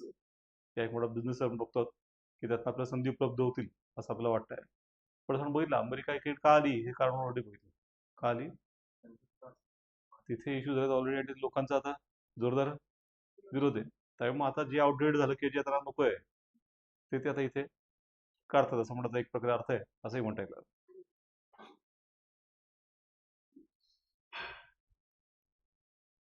Economic multiplier. Modern data centers attract high-tech ecosystems, generating $0.60 to $0.80 in additional regional economic activity per dollar invested. त्यामुळे मग इकॉनॉमिक मल्टिप्लायर आहे की त्यात $1 इन्व्हेस्ट केला तर डायरेक्टली $0.60 to $0.80 इतकं returns मिळतात, which is good returns actually. तर त्या बिझनेस म्हणून हे अट्रॅक्टिव्ह आहे. Predictable long-term builder. 10 to 20-year lease agreement with a high credit rating tenants make them more stable than traditional real estate. की समजा normally आपण रिअल इस्टेटमध्ये गुंतवतो, तो रिअल इस्टेट पण नुसती जमीन पडून ठेवली असते, फ्लॅट नुसता बंद असतो. तसे हे बंद असलेले फ्लॅट नवीन नाही ते ऍक्च्युअल. त्यामुळे इथे जे रेंट अग्रीमेंट आहे डायरेक्टली 10-20 वर्षासाठी अश्युअर्ड करतात की बाबा तुम्हाला रेंट देणार, पैसे मिळणार. त्यामुळे become better than even real estate. आता ऍक्च्युली हे तसं नुसतंच एक स्टेबल हे असतं, यात काही म्हणजे करायचं काहीच नसतं, इथं टाकलं हे सगळं हे की त्याचं चालू राहतं. बट रिअल इस्टेट सारखं नाही ना व्यवसाय, त्या डाटा स्टोअर होतो. आता लायबिलिटी काय आहेत मात्र, जसं आपण बघितलं पॉवर बॉटल नाही का मोठा issue. Electricity grid limitations now make data center permit difficult to obtain in key hubs without power. आता हळूहळू अनेक सरकारांनी तर बंदी झाली की नकोच आम्हाला त्याचं म्हणणं. टेक्नॉलॉजिकल ऑब्सलन्स एक इश्यू आहे की older data centres often lack liquid cooling needed in a modern A I. तर जुन्या प्रकारचे डाटा सेंटर पण लिक्विड कूलिंग नाहीये. पण आता हे जे हे चालतं सगळं A I that is based on a GPU. GPU is graphical processor units which are build by the American company call Nvidia. त्यांच्याकडेच मोनोपोली पूर्ण, की जे चॅनल देत नाही आता हे भारताला मदत देण्याचं मान्य केलं त्यांनी. ते जे त्यांचं जे आहे त्याला ते लिक्विड कूलिंग लागतात, तर तो मोठा इश्यू आहे. रिट्रोफिटिंग. आता समजा हे जुनेच डाटा सेंटर बदलायचं ठरवलं आपण, रिट्रोफिटिंग म्हणतात की पूर्ण डाटा सेंटर बदलून नव्याने उभं करायचं. तर तो खर्च is more than building a new one. जुने डाटा सेंटर बसायचं त्याचा खर्च तो नवीन टाकण्यापेक्षा जास्त आहे. थोडक्यात मग ते बदलून नवीन करण्यात काय अर्थ, त्याचं काय केलं परवडलं, नवीन टाकणंच एक प्रकारे परवडतं. मग water stress and social liability. Data centres use millions of gallons of water for cooling, become political liabilities in water scarce regions. की हे खूप मोठी लायबिलिटी बनतं वॉटर स्केअर्स रिजनमध्ये. Interest sensitivity. High capital cost and sustained higher interest rate in zone 26 are squeezing the profit margin for the smaller operators. सध्या युद्धांमुळे वगैरे काय की व्याजदर वाढलेत. व्याजदर वाढले की ऍक्च्युली सगळा सेटअपचा खर्च काय होतोय, वाढतो ना. हाय कॅपिटल इंटेन्सिटी आहे सगळ्यामध्ये, तो मोठा इश्यू आहे.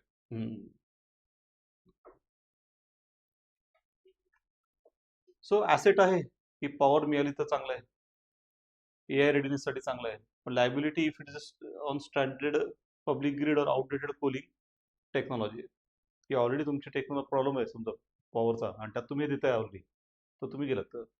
कारण मग हे सगळं खूप कॉस्टली मॉडेल आहे. दिस व्हेरी कॉस्टली मॉडेल.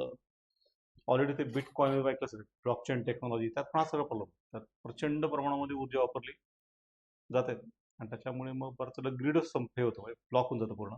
एवढे खेचतात वीज की अख्खं ग्रीड कोसळतं, electricity grid. And then power हे होतं म्हणजे of which common people and industry suffer ultimately. मग त्यामुळे मग डाटा सेंटरचं भवितव्य कशा प्रकारे आता करायचं हा मोठा एक प्रश्नच आहे. So India lot of chance now in what creating alternative.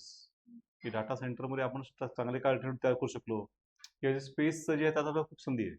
पण ऑलरेडी इस्रो आपले आहेच, प्रायव्हेट आपण स्पेस पण उभं करतोय. So lot of opportunities too. जसं अमेरिकेसारखे 5,000 डाटा सेंटर आपण उभेच केले नाही, ते एक वेळ चांगलं झालं ना, लेट झालो. आता डायरेक्टली काय करूयात, स्पेस वाईज करू ना. कारण अमेरिकेला धडा मिळाला की जमिनीवरचा उपयोग होत नाहीये, तर त्यांना तिथे जायची वेळ बंद करू. आपला बंद करायचा प्रश्न काय आपण केलंच नाहीये. तर एक प्रकारे ते एक दिशा पण आहे असे म्हणतात. That could be the direction to do it.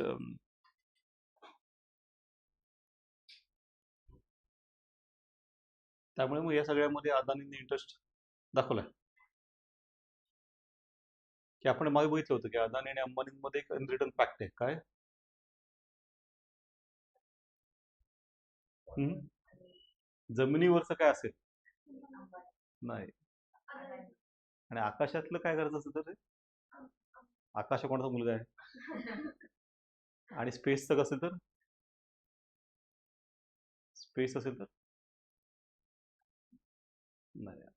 अंबानीच अनंत म्हणजे कदाचित सगळं आधीच सोडून ठेवलंय. तर आपण सगळे छोटे प्लॅन विचार करतो, त्यांनी खूप मोठा विचार ऑलरेडी केला सगळे. आकाश आणि अनंत आहे दोन्ही आपले आहे. ऑलरेडी ठरलंय.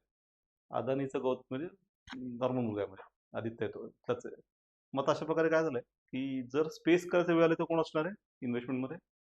अंबानी असणार आहे. सध्या हे विशाखापट्टणमच्या याच्यामध्ये अदानी हे त्यांचं अनरिटर्न आहे, त्यांनी कुठे दिलं नाहीये, पण त्याचं ते ठरलेलं आहे सगळं. आणि बाकी अंबानीला यातनं बाहेर पडायचं तर आहे रिफायनरी मधनं, आणि तरी त्याने अमेरिकेत मोठी आता गुंतवणूक केली. पण त्याच्यावर काय टीका झाली मग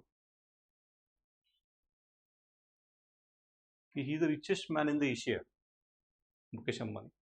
So presently what he require political protection from US. So that he has purchased one way. नाही का, एक प्रकारे अमेरिकेत इन्व्हेस्टमेंट करायचं मान्य करून तेवढे पैसे टाकून त्याने ते पॉलिटिकल प्रोटेक्शन विकत घेतलंय. की यापुढे आता ट्रम्प कुठलाही निर्णय घेताना एक काळजी घेणार, कुठलं की भारताचं नुकसान झालं तरी चालेल, कोणाचं होता कामा नये, अंबानीचं होता कामा नाही का. ट्रम्प येते, ट्रम्पला फक्त बिझनेसची भाषा कळते आणि बिझनेस म्हणजे त्यांचं जुळतं एक प्रकारे. ते राजकारणी नाहीच आहेत पारंपरिक, राजकारण त्याला जमत नाही तर दिसत आहे मध्ये, ते त्यांचं बिझनेस लॉजिक आहे. त्यामुळे मुकेशने बरोबर तो खेळ केलाय की तिकडे ते टाकणार आणि त्याच्या बदल्यात मग एक प्रकारे प्रोटेक्शन मिळणार. हे ठरलंय आता. पण ठीक आहे, आपण सगळं बघितलंच पॉइंट्स.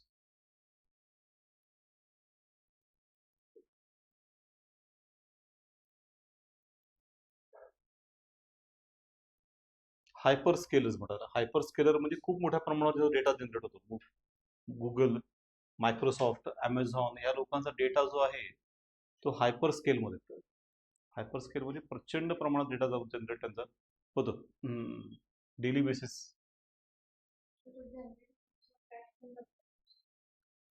क्रॅश कसं करणार म्हणजे काय? हा, जुन्या डेटाचा यूज मला तुला वाटतं, पण ते त्यांचं लॉजिक खूप वेगळं असतं. ते त्यातनं बिहेव्हिअरल पॅटर्न जे आहेत ते सुद्धा सेट करतात, त्याचंही विक्री करतात. राजकीय पक्षांना काय असतं तुम्हाला बिहेव्हिअरल पॅटर्न्स, ते त्यातनं त्या एका रोड वेळेला जरी त्याचा डेटा म्हणजे आयुष्यभराचा महत्वाचा असतो. कारण तो जरी व्यक्ती नसेल आता, ते त्याचे बिहेव्हिअरल पॅटर्न जे आहेत ना त्यांच्याकडे त्याचे, आणि त्या सगळ्यात पुढचा धंदा म्हणजे हे लोक काय करतात समजा, तर एखादा पिक्चर काढायचा आहे आणि महत्वाचे ऋतिक रोशनकडे गेले, ऋतिक रोशन मला वेळ नाहीये, डेट्स ऑलरेडी मी दिले, हे काय करतील आता यापुढे? नाही नाही, ऋतिकलाच घ्यायचं आणि डायरेक्टली पिक्चर काढायचं. कसं काय? ते आहे ना ऋतिकच, आणि प्रॉपर आपल्याला ओळखता पण येणार की हा ऋतिक खरोखर तर ऍक्टिंग केली की. ते तशी तू वेगळे ॲग्रीमेंट साईन करणार, सब ॲग्रीमेंट की ठीक आहे तो वेळ आहे ना, तू असशील पण असं म्हणून. मग त्याच्याकडे मुळात त्याचं पूर्ण त्याच्याकडे आजपर्यंत लहानपणापासून कशा प्रकारे हसला, कशा प्रकारे बोलला, कशा प्रकारे हातवारे केले, हे सगळं डेटा फीड केलं की स्वतः ऋतिक काय ऍक्टिंग करून दाखवणार, त्याहून चांगलं ऍक्टिंग याचं ऋतिक करतो बरोबर. आणि नॅचरल दे नॅचरल कळणार पण नाही की तो याने तरगला ऋतिक आहे. मग ते त्यांचं लॉजिकच तसं पक्क आहे, म्हणजे की कसं सगळं करायचं. कारण ते नुसतं ऋतिक सर आहे ना, बाकी दुनियाभरच्या लोकांचा अभ्यास करून ते बरोबर सेट केलं असं त्यांनी. आणि त्यामुळे मग हे एआय मध्ये लोक प्रचंड अँबिशियस आहेत. म्हणजे अँबिशन इज बियॉन्ड म्हणजे थिंकिंग आहे, की त्यांनी खूप वेगळ्या प्रकारे अँथ्रोपिक कंपनी आहे, त्यांनी ते डिस्ट्रक्टिव्ह स्कॅनिंग अशी टेक्निक वापरली, त्याच्यावर वाद झाला मोठा. तर त्यांनी काय केलं की लाखो पुस्तकं गोळा केली आणि मशीन उभे केले की ते असं पुस्तक ठेवायचं आणि मग ते स्कॅन करायचं, मग पुढचं पान स्कॅन करायचं, असं करत बसत होतं शेकडो वर्ष. ते मशीन, रोबोटिक मशीन ते पुस्तक घेतं, असं खचकन काय करतं, पुढचं उलटतं पान स्कॅन करतं, पुढचं पान, असं काही मिनिटात अख्खं पुस्तक. आणि ते झाल्या झाल्या लगेच ते पुस्तक डिस्ट्रॉय करून टाकतात, तुकडे हजारो तुकडे करून. डिस्ट्रक्टिव्ह स्कॅनिंग म्हणतात, की प्रूफच आहे केला की ते घेतलं डेटा डिस्ट्रॉय, असं पुढचं पुस्तक काही मिनिटात फुल स्कॅन, किती मोठं असं एवढं मोठं पुस्तक असं स्कॅन डिस्ट्रॉय, असं त्यांनी लाखो पुस्तकं स्कॅन केली सिक्रेटली. हे त्यांनी रिव्हील नाही केलं बाहेर त्यावेळेला. का? कॉपीराईटचा इश्यू ना. इथून कसं काय डायरेक्टली उचलताय सगळं? दिलं असतं ना पुस्तकावर कॉपीराईट लेखकाकडे आहे, लेखक यातला कुठल्याही भागाचं पुनर्मुद्रण परवानगीशिवाय करू नये, वापरू नये. यांनी हे सगळं उचललं आणि फटाफट हे करून टाकलं. आणि म्हणून डिस्ट्रक्टिव्ह स्कॅनिंग. का? तर पुरावेच सोडायचे नाही. स्कॅन झाल्या पुस्तक डिस्ट्रॉय करून टाकायचं. फक्त एका एम्प्लॉईला ते एथिकल हे वाटल्यावर त्याने ते बाहेर काढलं आणि त्यातनं सगळं बाहेर आलं नाही तर कळलं पण नसतं. पण त्याचं लॉजिक सिम्पल आहे ना, की हे सगळं एकदा स्कॅन झालं आणि केलं की काय नंतर फायदा? की का त्यांनी असं केलं? प्रचंड खर्च पण याच्यावर. आता एकही रुपया रेव्हेन्यू काय नाही. खर्च लाखो पुस्तकं आणायची, ते रोबोट्स उभे करून ते सगळं स्कॅन करायचं, सगळं टेक्निक, तो डेटा सगळं ऑब्झर्व करायचा. का करतात? हे हजारो वर्षाचं ज्ञान आहे ना, त्यातले एक ओळ लिहिण्यासाठी लोकांनी आयुष्य घातलं असतं. एखादी पैसा लिहिण्यासाठी अख्खा आयुष्याचा अनुभव पण लागला असतो. हे सगळं यांनी आता यांना याला सांगितलं अँथ्रोपिकला की तुम्हाला एक एसे लिहून दे किंवा कविता लिहून दे, तर तो सगळ्यांच्या कविता अभ्यास करून त्याच्यापेक्षा उत्तम कविता लिहून टाकतो. सगळ्यात त्याची स्टाईल, कसे शब्द वापरतात, कशी फेक करतात, काय करतात, प्रश्नच नाही ना. तसं त्यांचं हे आहे. म्हणून तर 3 वर्षापूर्वी बॉलिवूड हे जे आहे हॉलिवूड, त्यातल्या सगळ्यांनी संपर्क केले होते. हे सगळे कंटेंट रायटर होते, स्क्रिप्ट रायटर वगैरे. त्यांचा तेव्हाच मुद्दा, 3 वर्षापूर्वीचा मुद्दा होता की त्यांचं म्हणणं होतं की एआय वापरायचं नाही. त्याच्यावर मोठा तरी जवळजवळ 75 दिवस संप झाला होता, गाजला होता. सगळं थप्प पडलं, शूटिंग बिटिंग वगैरे, पिक्चर निर्माण करणं. त्यांचं म्हणत होतं की तुम्ही एआय वापरलं तर आमचं का राहिलं? हे बोलले की आम्ही पैसा गुंतवतो, आम्हाला ज्यातनं रिटर्न मिळेल आणि ज्यातनं फायदा ते आम्ही करणार ना. बरं, आपण इथं अमेरिकेत आम्हाला बाहेरच्यानी वापरला तर ते पिक्चर काढणार, आमचे पिक्चर पडणार, तुमचा धंदा, तुम्हाला नोकरी मिळणार नाही असंही म्हणजे. मग शेवटी डील कशी गव्हर्नमेंटमध्ये पडलं शेवटी अमेरिकन, आणि मग डील अशी झाली शेवटी की एआय वापरताना प्रत्येक वेळी ते एआय असं ठळक पण तिथे मेन्शन करायचं, म्हणजे लोकांना कळलं पाहिजे की बाबा ही कविता किंवा लेख किंवा हे शूटिंग हे एआयने केलं, की ऍक्टर हा एआय वाला ऍक्टर आहे, खराखुरा माणूस नाहीये. तेवढं तरी नाही तर ऍक्टरशिप पोटर फॉर आहे, हे परस्परच करणार तर मग ऍक्टर कशाला पाहिजे, म्युझिशियन कशाला पाहिजे? कोणाचीच गरज नाही, म्युझिशियनची गरज नाही, ऍक्टरची गरज नाही, कोणाचीच गरज ऍक्च्युली आता उरलेली नाही. कारण ज्या प्रकारे लोकांनी काहीच हे लॉजिक, अँथ्रोपिकचं लॉजिक सगळे पिक्चर फीड केले.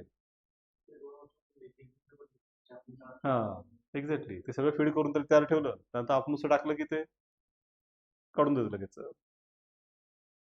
मग अशा प्रकारे यांचं सगळं इंटरेस्टिंग कारभार आहे की त्यात त्यांना कॉपीराईट वगैरे देणं घेणं नाहीये.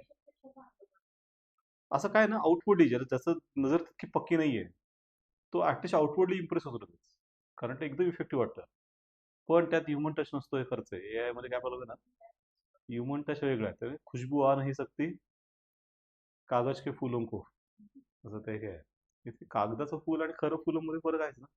कधी कधी ते कागदाचं फुल जास्त अट्रॅक्टिव्ह वाटू शकतं, पण तरी ते कागदच असतं, फरक आहेच. पण आता हे इतके ऍडव्हान्स लेवलला पोहोचलेत की म्हणजे हा फरक लगेच, आणि साधं नॉर्मल लोकांना कळणार पण नाही. ज्याचा चांगला अभ्यास आहे, ज्याचा चांगला हे रसिकता आहे, त्याला कळेल. पण समजा एखादा सामान्य व्यक्ती नाही कळणार, बरंचला नाही कळत, कारण ते इतकं हे असतं स्विफ्ट. कवितावर लिहू शकतात हे लोक, की आता हे जबाब गेले, सगळे वृत्तपत्रासाठी बातम्या तयार करणारे लोक आहेत. बातम्या तयार करण्यासाठी काहीच नाही म्हणजे एआय साठी डाव्या हातचा मुळे म्हणजे. हा, ग्राउंड रिपोर्ट डायरेक्टलीच ते, एक्झॅक्टली. कारण काय गरज नाही त्यांना, काय ते प्रॉड करून देतो म्हणजे, आणि एकदम माणसाने रिपोर्ट लिहून देतो पूर्ण. आणि टाकलं आपण की थोडं चुका पण करणार. मग लोकांना असं वाटतं की चुका केल्यात म्हणजे हे माणसाचं, ते पण त्यांचं ठरलेलं आहे कुठे दाखवायचं की चूक केली वगैरे. हम्म. पण मग या सगळ्या मागे हे आपण बघितल्याप्रमाणे हे सगळं चालणार आहे डाटा सेंटरवर. डाटा सेंटर बिझनेसवर सगळं डिपेंड आहे. डाटा सेंटरचं लॉजिक चुकलं यांचं तर सगळं मग काहीच चालणार नाही. त्यामुळे डाटा सेंटरचा बिकमिंग स्ट्रॅटेजिक नाव, पण स्ट्रॅटेजिक प्रकार ठरत चालला आता. सो मी आज थोडे कमी विषय घेतले, आपण म्हटलं की थोडं ते पेपर सोडून बघू. तर term online, have you got a paper? Yes, sir. आहे ना, ओके. पॅक्सिलिका बघितलं होतं आपण, is about semiconductor supply chain and technology. तर आपण जेव्हा चर्चा केली तेव्हा ते पॅक सिलिकॉन इंडिया घेतलं नव्हतं, पण नंतर मात्र भारतात त्यांनी घेतलं पॅक सिलिकॉनमध्ये. So silicon is like a major material that is used for in semiconductor business. La Nina, what is expected? Harsh winters and good rainfall. Which district lithium reserves are found? Okay, असं expected आहे, म्हणजे पूर्ण found नाही आहेत. रियासी नावाचा जिल्हा आहे, Reasi. So particulate matter 2.5. So vehicular emission and stubble burning. One of the particulate matter हा एक म्हणजे अगदी केसाचा 40वा भाग असतो, केसाचा 40वा भाग, पण तो आतनं धोकादायक असतो. तो गेला रेस्पिरेटरी सिस्टम आतमध्ये की आपले लंग्स जे आहेत दे गेट अफेक्टेड, आणि then over the period of time it become the reason for death. भारतात इथेनॉल ब्लेंडिंग आपण टार्गेट 20% हेच ठेवलं 2025-26 केले. आता 25 पर्यंत 25% करा अशी सध्या मागणी होते, कारण आता काय होते की पेट्रोलचाच प्रॉब्लेम होत आहे. मग पण आता असं अचानक नाही करतात, ते 20% करण्यात प्रॉब्लेम असताना आपण मग चर्चा केली होती की ते इंजिन जे आहे ते पेट्रोलचं आहे आणि त्यात आपण 20% इथेनॉल टाकतोय. मग ते गाडी चालवत राहिलात तर ते बरं आहे, पण गाडी एकाच ठिकाणी ठेवली तर ते इथेनॉलमुळे ते इंजिन जे आहे त्याला अफेक्ट होतं. ऍक्च्युली ते इंजिन लवकर संपतं. पुन्हा ॲव्हरेज इथेनॉलमुळे कमी होतं. ते अचानक लोकांचे इंजिन खराब होत आहेत, अचानक लोकांचे ॲव्हरेज कमी होतात. लोक तरी झाले की काय झालं, त्याचं जे पेपर असत नाही. मग हे गव्हर्नमेंट गव्हर्नमेंटने क्लिअर करायला पाहिजे ना की तुम्हाला जे काही पेट्रोल मिळतं त्या 20% कुठल्याच पेट्रोल पंपवर कुठेतरी सांगितलेलंच बरोबर. तुम्ही 20% घोषित केले स्वस्त आहे, तर तुम्ही प्राइस कमी कशी ना. या 2 पेट्रोल हे ठेवा पंपावर ऑप्शन की बाबा पेट्रोल आणि 20% इथेनॉल. मग लोक प्राइस इन्सेंटिव्ह ना, स्वस्तातलं घेऊ, म्हणजे पैसे वाचतील, त्यातनं इंजिन बिघडल्यावर दुरुस्त करता येईल ना. तसं काहीच नाही, ऑप्शनचा प्रकारच नाही, सांगायचाही प्रकार नाही, सांगितलेलं नाहीये. मग आता अनएथिकल आहे. गव्हर्नमेंटने ते करायला पाहिजे होतं. आता 25% करायचा हा एक विषय. आता जशी चर्चा आहे की इथेनॉलमुळे तात्पुरतं तरी आपल्याला रिस्पाईट आहे की बाबा तेवढं डोमेस्टिकली बनत आहे, तसं गॅसमध्ये पण आपण टाकायचा विचार करतोय. ते अशा प्रकारे बायोफ्युएल्स जे आहेत ते ऍड केले 20% वगैरे गॅसमध्ये, तर गॅसचे इम्पोर्ट करताना आपल्याला बिल वाचणार. Domestic economy get a boost, ही rural economy specially. Biofuels are build in the rural areas, agriculture residue किंवा cooperative farmer, sugar cooperative family बॅगॅसही तयार होतं. प्रेस मोड म्हणतात त्याला.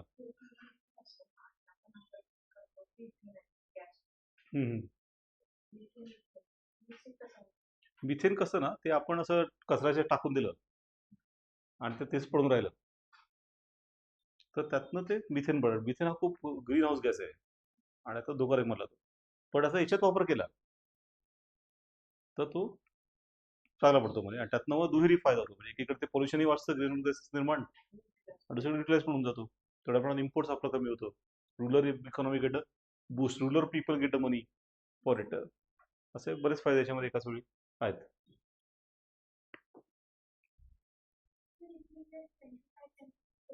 हो म्हणजे हेच बी टोटल फॅक्टर प्रोडक्टिव्हिटी डिटेलमध्ये बघितलं होतं तुम्हाला आठवतं तर, चायना इंडिया कम्पॅरिझन केलं होतं. So output increases without increasing the input of resources.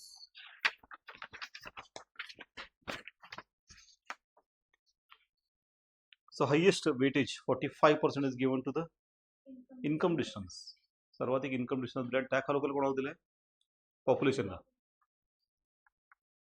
ISMA to ensure essential services are not disrupted to prevent strike. Today असं बघितलं. Data centers are assets. Why? Backbone of digital economy and generate revenue. हा दुहेरी फायदा आहे. So which ideologies so called were there earlier? Today also there communist and democratic.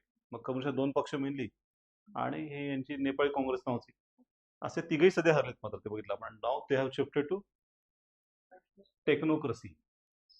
त्याचा ideological base ते म्हणत की आम्हाला मान्य नाही. बारेंशी असं म्हणणं की आयडिओलॉजी काहीच केलं नाही, अचीव काहीच केलं नाही, दुसऱ्या आयडिओलॉजी सांगितलं.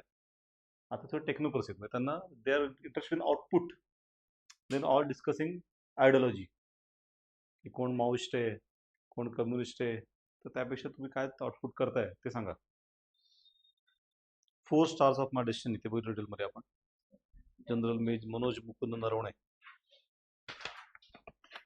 Gaza peace initiative, cease for humanitarian aid supply. Bharat आहे का याच्यामध्ये? भारताला इनिशियली बोलच नाही आणि नंतर मग ऑब्झर्वर म्हणून भारत शेवटी येतात आहे. Lithium is also called as white gold. Black gold काय असतं? Crude oil. Crude oil is called as black gold. Which country is always considered as the most question pack silica policy? Taiwan, logically. कारण Taiwan एक semiconductor business मधला dominant आहे. नाही, manufacturing fabrication म्हणतात fab. पण ते क्रिटिकल आहेत कारण त्यांच्याकडे जे सेटअप आहे पूर्ण तो सगळ्या जगासाठी मिळेल. चायना पण डिपेंड आहे तैवानवर. China depend on Taiwan. TMS setup गव्हर्नमेंटचा आहे. Even China depend on them presently also. Which crop is primarily used in India for biofuel production? Sugarcane. But now government has said to agree for even corn, मका. आणि आपल्याकडे आता सरकार विचार करत आहे की आपण सध्या आपण फक्त याच्यातच करतो शुगर केन. पण बायोफ्युएलसाठी इतर सगळी जी आहेत आतापर्यंत करतो आपल्याला वाटतं की it will create a hamper the food security of India. पण मग मका वगैरे तसं काय फूडचं मेन आयटम आपला नाहीये. म्हणजे मेन फूडचे आयटम नाही येत. They will be turn in to the biofuels. Which factor is not considered while measuring the TFP, total factor productivity? So only cost of raw material is not a main thing. Other things like technological progress, managerial skill and labor efficiency are the major factors.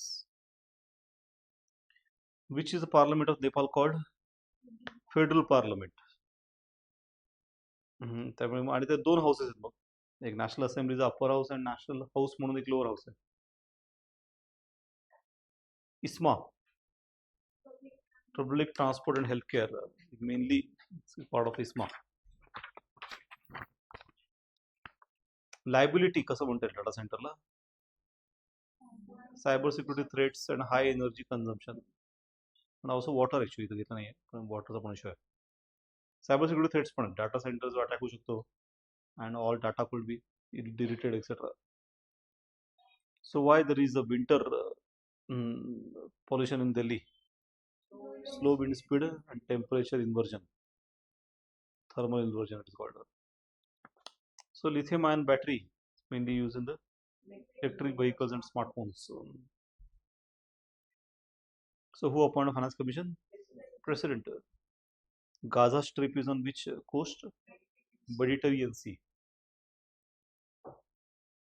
E20, ethanol and 80% petrol. B. Data centers are part of a tertiary sector, service sector, सेवा क्षेत्राचा भाग आहे. C. Pack silica, what does the silica stands for? Silicon chips for semiconductors. B. So Finance Commission appointed under 280. B. And then Niti Aayog is appointed under Niti Aayog. Extra constitutional body. So exactly a constitutional or anti-constitutional, but extra constitutional. That is not mentioned in the constitution. अजून कुठल्या body तशा? Most powerful body in the country is also extra constitutional. PMO, Prime Minister's Office. Even that is extra constitutional. It is not part of the constitution as such. Constitution असा कुठला उल्लेखच नाही PMO. El Nino, weakening of monsoon and drought-like condition. So constitution implemented in 2015. C. Lithium can have water scarcity and soil pollution. Issue शकतो याच्यामध्ये.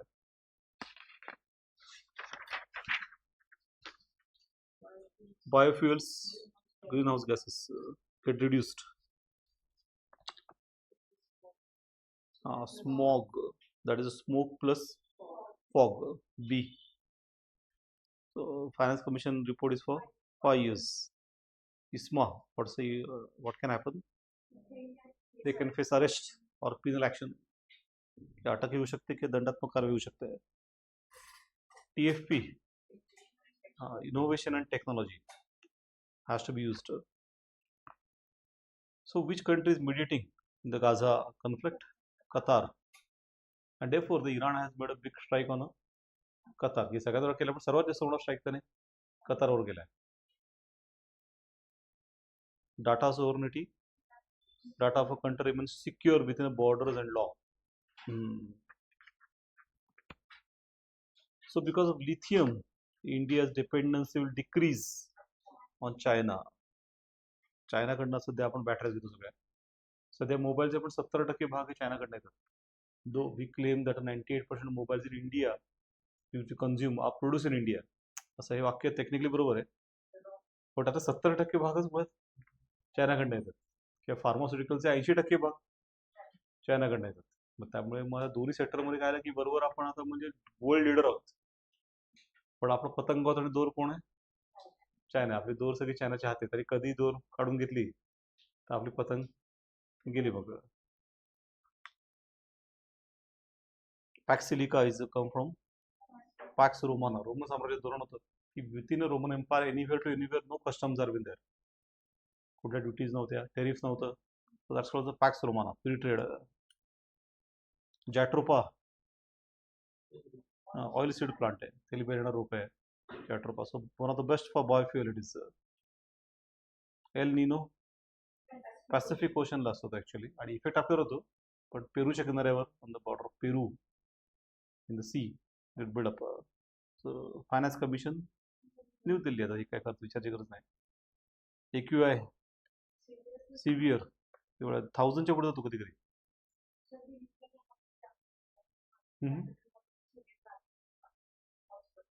मग actual health get affected. मग एक government ऑफिसरने टाकलं होतं ना की तो राजीनामा दिला आणि he left with his family Delhi. कारण गव्हर्नमेंट काम करतो, Delhi is compulsory most of the thing. He left. पण याच्यावर थोडंसं मागे यांनी पण एक होतं, यांचं पुस्तक आहे I too have a dream, की त्यांचं Verghese Kurien. So they told him to form the NDDB, national dairy development board. तर त्यांनी पहिली अट अशी टाकली की it will be not in Delhi, ते दिल्लीत नसेल मुख्यालय. मग कारण का सगळ्या गोष्टी कशात करायचं दिल्लीमध्येच. मग आणंदला मुख्यालय, Anand Gujarat headquarter of NDDB. मग ती हे फक्त त्यांनी केलं म्हणून तेवढं झालं, पण बाकी दुनियाभरच्या गोष्टी मग दिल्लीचं बाबूंचं शहर होऊन बसल्यामध्ये. दुनियाभरच्या संस्था सगळ्या दिल्लीमध्ये, आणि सगळ्या बाबू मस्त एक एकत्र राहतात एक प्रकारे. रोज संध्याकाळी कुठेतरी कॉन्फरन्स असतात, हे असतात, पार्ट्या असतात. असं कशाला केलं ना, म्हणजे डिसेंट्रलाइज करायचं ना. सगळ्या भारतभर स्टुडंट ठेवले असते तर काय फायदा होतो. त्यांचं गव्हर्नमेंट लोक आहेत, त्यांच्याकडे सॅलरी असतात चांगल्या, लोकल इकॉनॉमी गेट बूस्ट ना. त्यानिमित्ताने वेगळे लोक येतात, त्या ठिकाणच्या टुरिझमला फायदा होतो. सगळ्यांनी उठून दिल्लीत जाऊन बसायचं, त्याचं आता ते उलट रिपरकेशन आहे. एवढं पॉल्युशन, आणि तिथे दिल्ली उतरायचं फॉगमुळे काय होतं की इव्हन लँडिंग बिकम डिफिकल्ट. विमान दुसरीकडे देण्याची वेळ येते. तर निघायचं पुण्यावर रन मागे गेलो तुम्ही, तेव्हा असं म्हटलं की लखनौला उतरू आपण कधी. म्हटलं अरे काय प्रकार, मी दिल्लीला चाललो ना.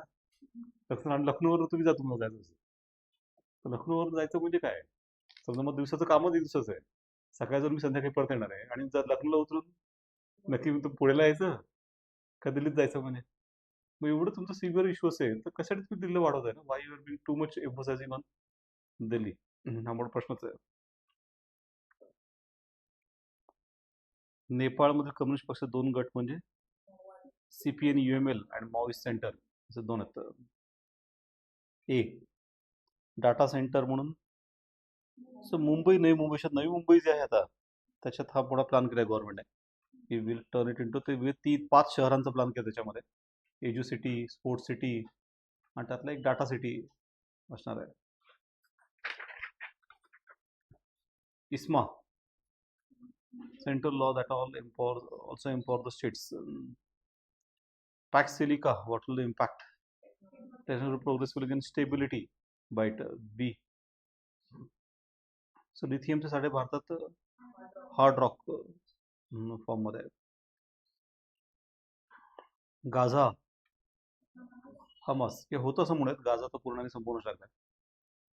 आणि इकडे जे आहे वेस्ट कोस्ट, तिथे कोणाचं हे वेस्ट कोस्टला पॅलेस्टाईनच आहेत.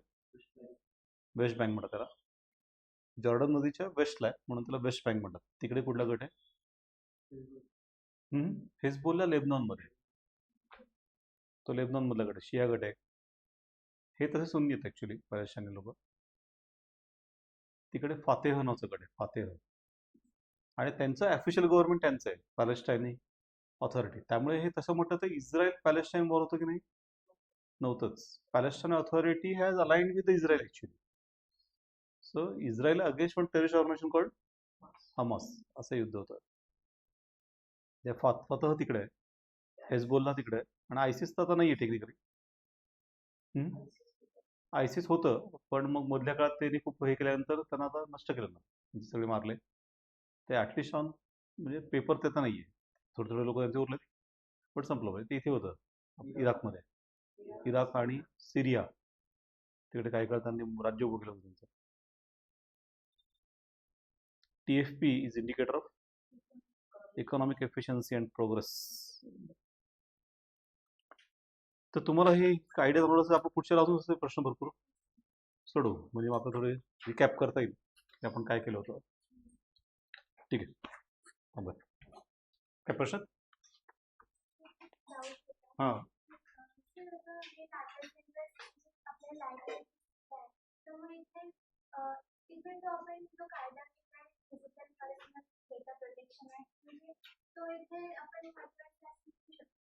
पण दुसरीकडे काय आहे की बरोबर आहे, आणि ही संधी पण आहे की we should build data centers in India or we should build in space. But then दोन्ही एकाच साध्य केलं पाहिजे की आपल्याकडे असला पाहिजे तर काय तसं आता काय ते आपण थांबू शकत नाही. पण दुसरीकडे मग हे how it will B list affect the environment, त्याच्यावर काम करता आवश्यक आहे ना. तर त्याच्यामुळे एन्व्हायरमेंट अफेक्ट होत असेल तर that will go against our national interest again.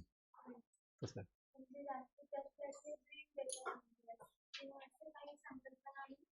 हो, की स्पेस आपण जसं इलन मस्क प्रायव्हेट असून करतोय, तर गव्हर्नमेंट कुड do it for bigger level ना.